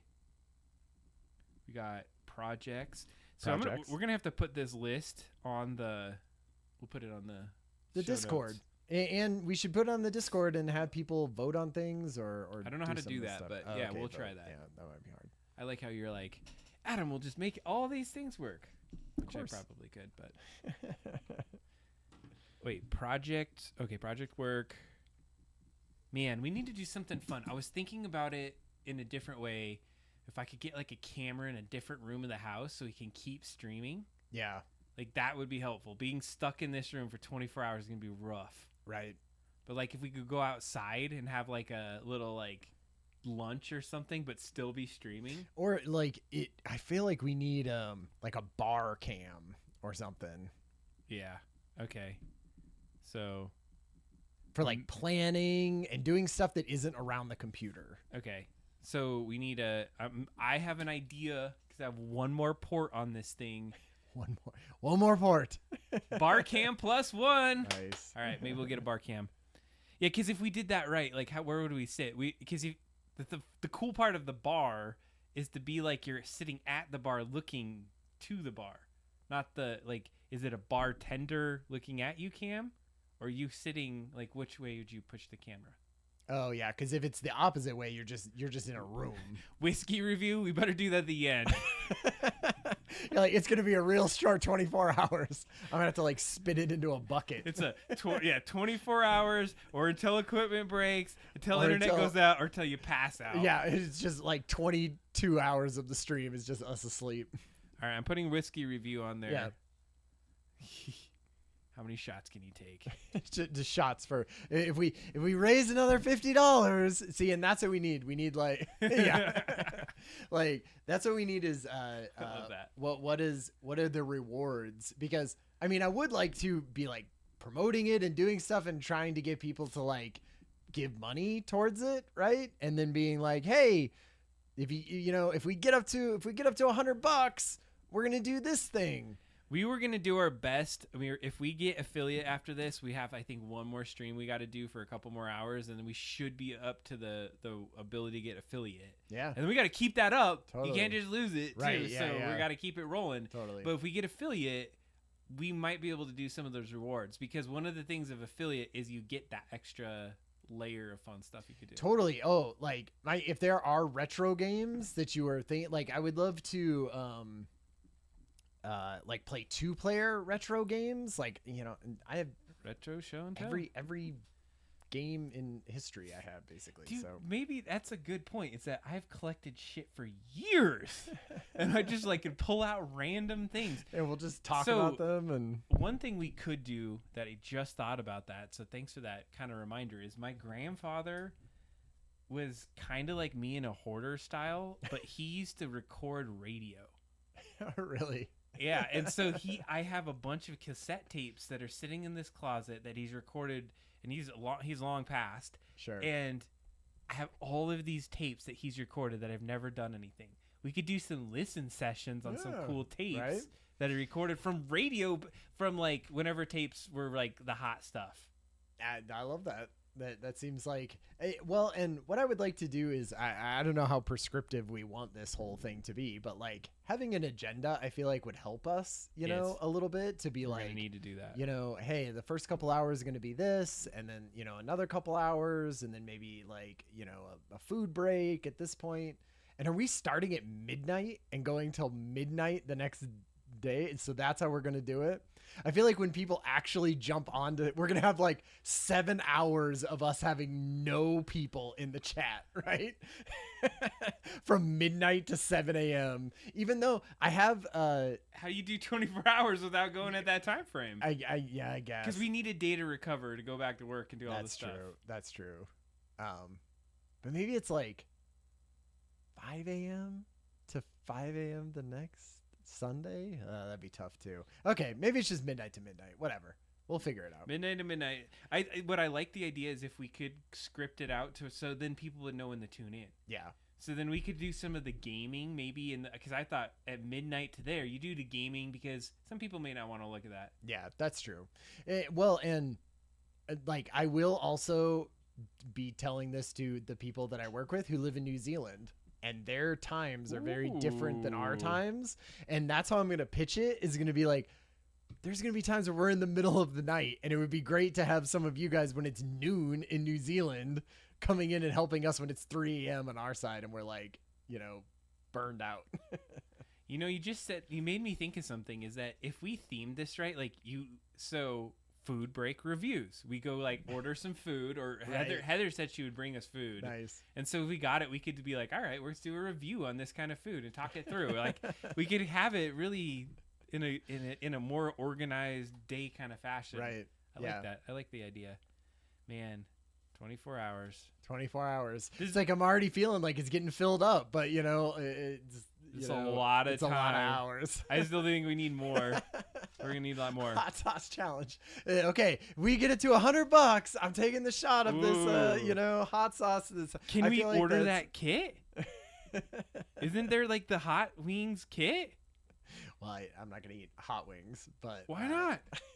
Oh yeah, we'll do hot broccoli for you. Hot cauliflower. Hot cauliflower. It looked Nice. like a wing. That would be perfect. I think they do that. That's like a thing, Nice. right? The one chip challenge. No, Oof. people like get thrown up and stuff. Somebody from died those. because of that. Did this they year. die? They literally just died Oh, in the man. last year because of that. So well, that's... maybe no hot chip challenge. Yeah, then. because if you want that to happen, like I already had a hot spicy sandwich at the Fuel and Iron right before this, and there's been a few moments where I'm like, dude, I'm gonna have to run into this other room, but I've been good. I'm good. I'm here. Perfect. Good. I'm glad. Yeah. I think that's a lot to start with. Yeah. Thanks for the help, Michael, because I think this is gonna get us on there. So let's do this. I'm gonna make the show notes from tonight. We're gonna put a bunch of stuff on there, and I'm gonna try to put the list on there, and maybe we can start structuring it out into like kind of a cadence. We'll move it around. We'll figure out like, and then that way we'll look forward to ours. I think that helps us. Totally. Because we'll be It like, does. okay, we didn't finish the game by hand, but we have to stop because we're moving on to the next Right. segment. Exactly. And they're like, okay, we're playing. And I think like it will help to break it up to be like concentrated work on the project, and then now a funsy game for an hour and a half, right? And then an hour of eating, and then back to this type of thing and working on the AI board game for a minute and finishing that up and stuff. I think that will, because if we're just like we're playing games for 24 hours, you're gonna be like, oh my god. Yeah. Break it up is what I want to say. Break it up into schedule. Got to. All right. Well, that's great. We've been going for 2 hours and 55 minutes tonight with y'all, so we got to hit the 3-hour mark. You got 5 more minutes with us. It was a fun stream tonight. I had a hell of a good time. I love your shirt, by the way. Ah, thank you. It was looking good. Well, you know, as we started going through all the stuff, I have a goat patch. on it. Is that Go Patch?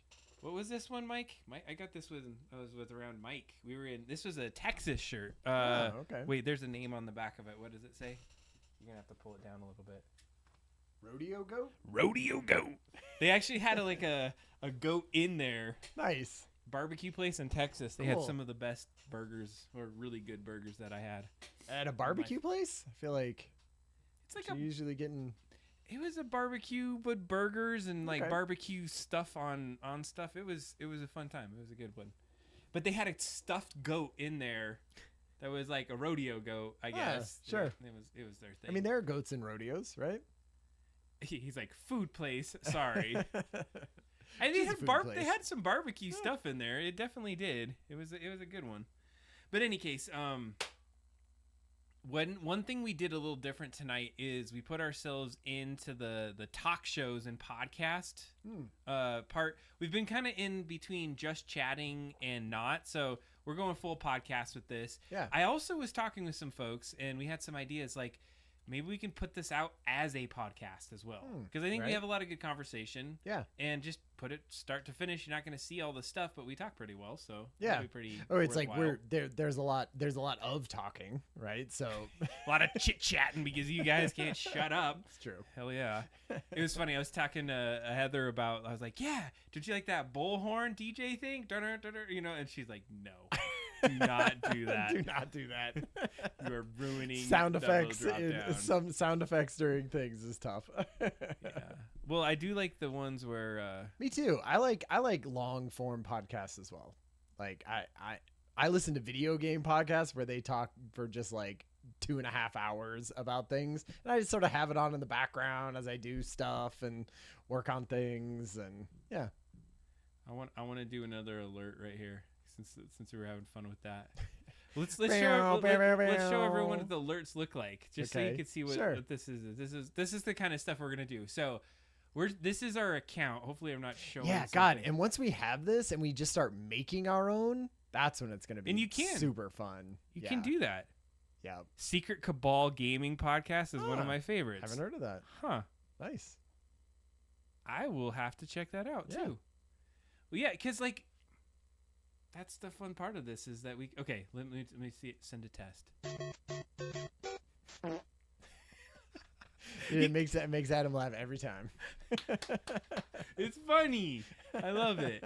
So let me show you how this works so that if you want to go in here and start playing with it, what you could do is on this. Okay, I'm gonna go back to alerts. Yeah, it's weird because we had 2 followers like sign up during this show. I don't think I had the switch on. Oh, that was it. Yeah, I don't know. So you can create up to 10 of these alert boxes, I guess. Yeah. And then they do kind of hide the URL so that you can't see it. And so there's a way that you have to secretly go put it in OBS. But then when you go in here, so there's the browser secret down in the bottom right. I see. So you can't see it though. Yeah.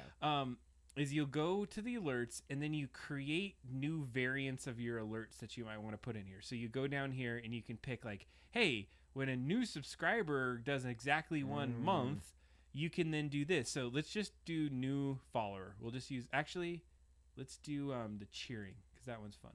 So cheering of any amount or a cheer. So they have to like spend a bit, right?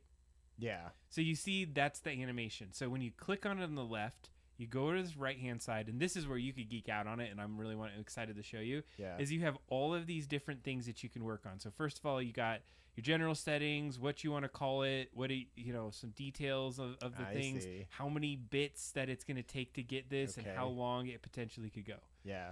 You can like customize some other pieces, fade ins and out. This is where it starts getting cool. Is you can like do your layout. So if we wanted, everything's underneath, but if you do this layout, oh, I see. it shows, it like puts off to the side or to the left, or you just like maybe just have like, hey, this just happened in the middle. So you can pick that out. You can do all the colors. You do a little bit more there. But then where it starts to get, wait, I think it was under this one. No, let me go back down. Visual and sound. Upload file. Right. Yeah. See, then you just have your own animated GIF basically on a transparent background. Now I'm curious, is it let me just see what this does. Okay. MP4. Yeah, so image library is where you could upload your files to things. Oh my gosh, they got new ones. Nice. Oh my god, we're gonna do this one. Yeah. I wonder if they change. All right, let's see what this does. Oh, I got. Is that animated or is that just like a still? Whoa, that was loud. We were supposed to go on the show. It is. See how it's doubled? Is it? Oh shoot, it is. And how long is it staying on there? Oh yeah, it didn't go up. Zombie hand. That's funny. Oh yeah, so you'd have to do is you go over to layout. No, sorry, it's in. I guess it is this one. You can do the scale it down a little bit. Yeah. There you go. Yeah, because we're on this screen. So here, if I go to full screen. Yeah. Okay, watch your ears. Okay. Oh, I gotta see if it changes.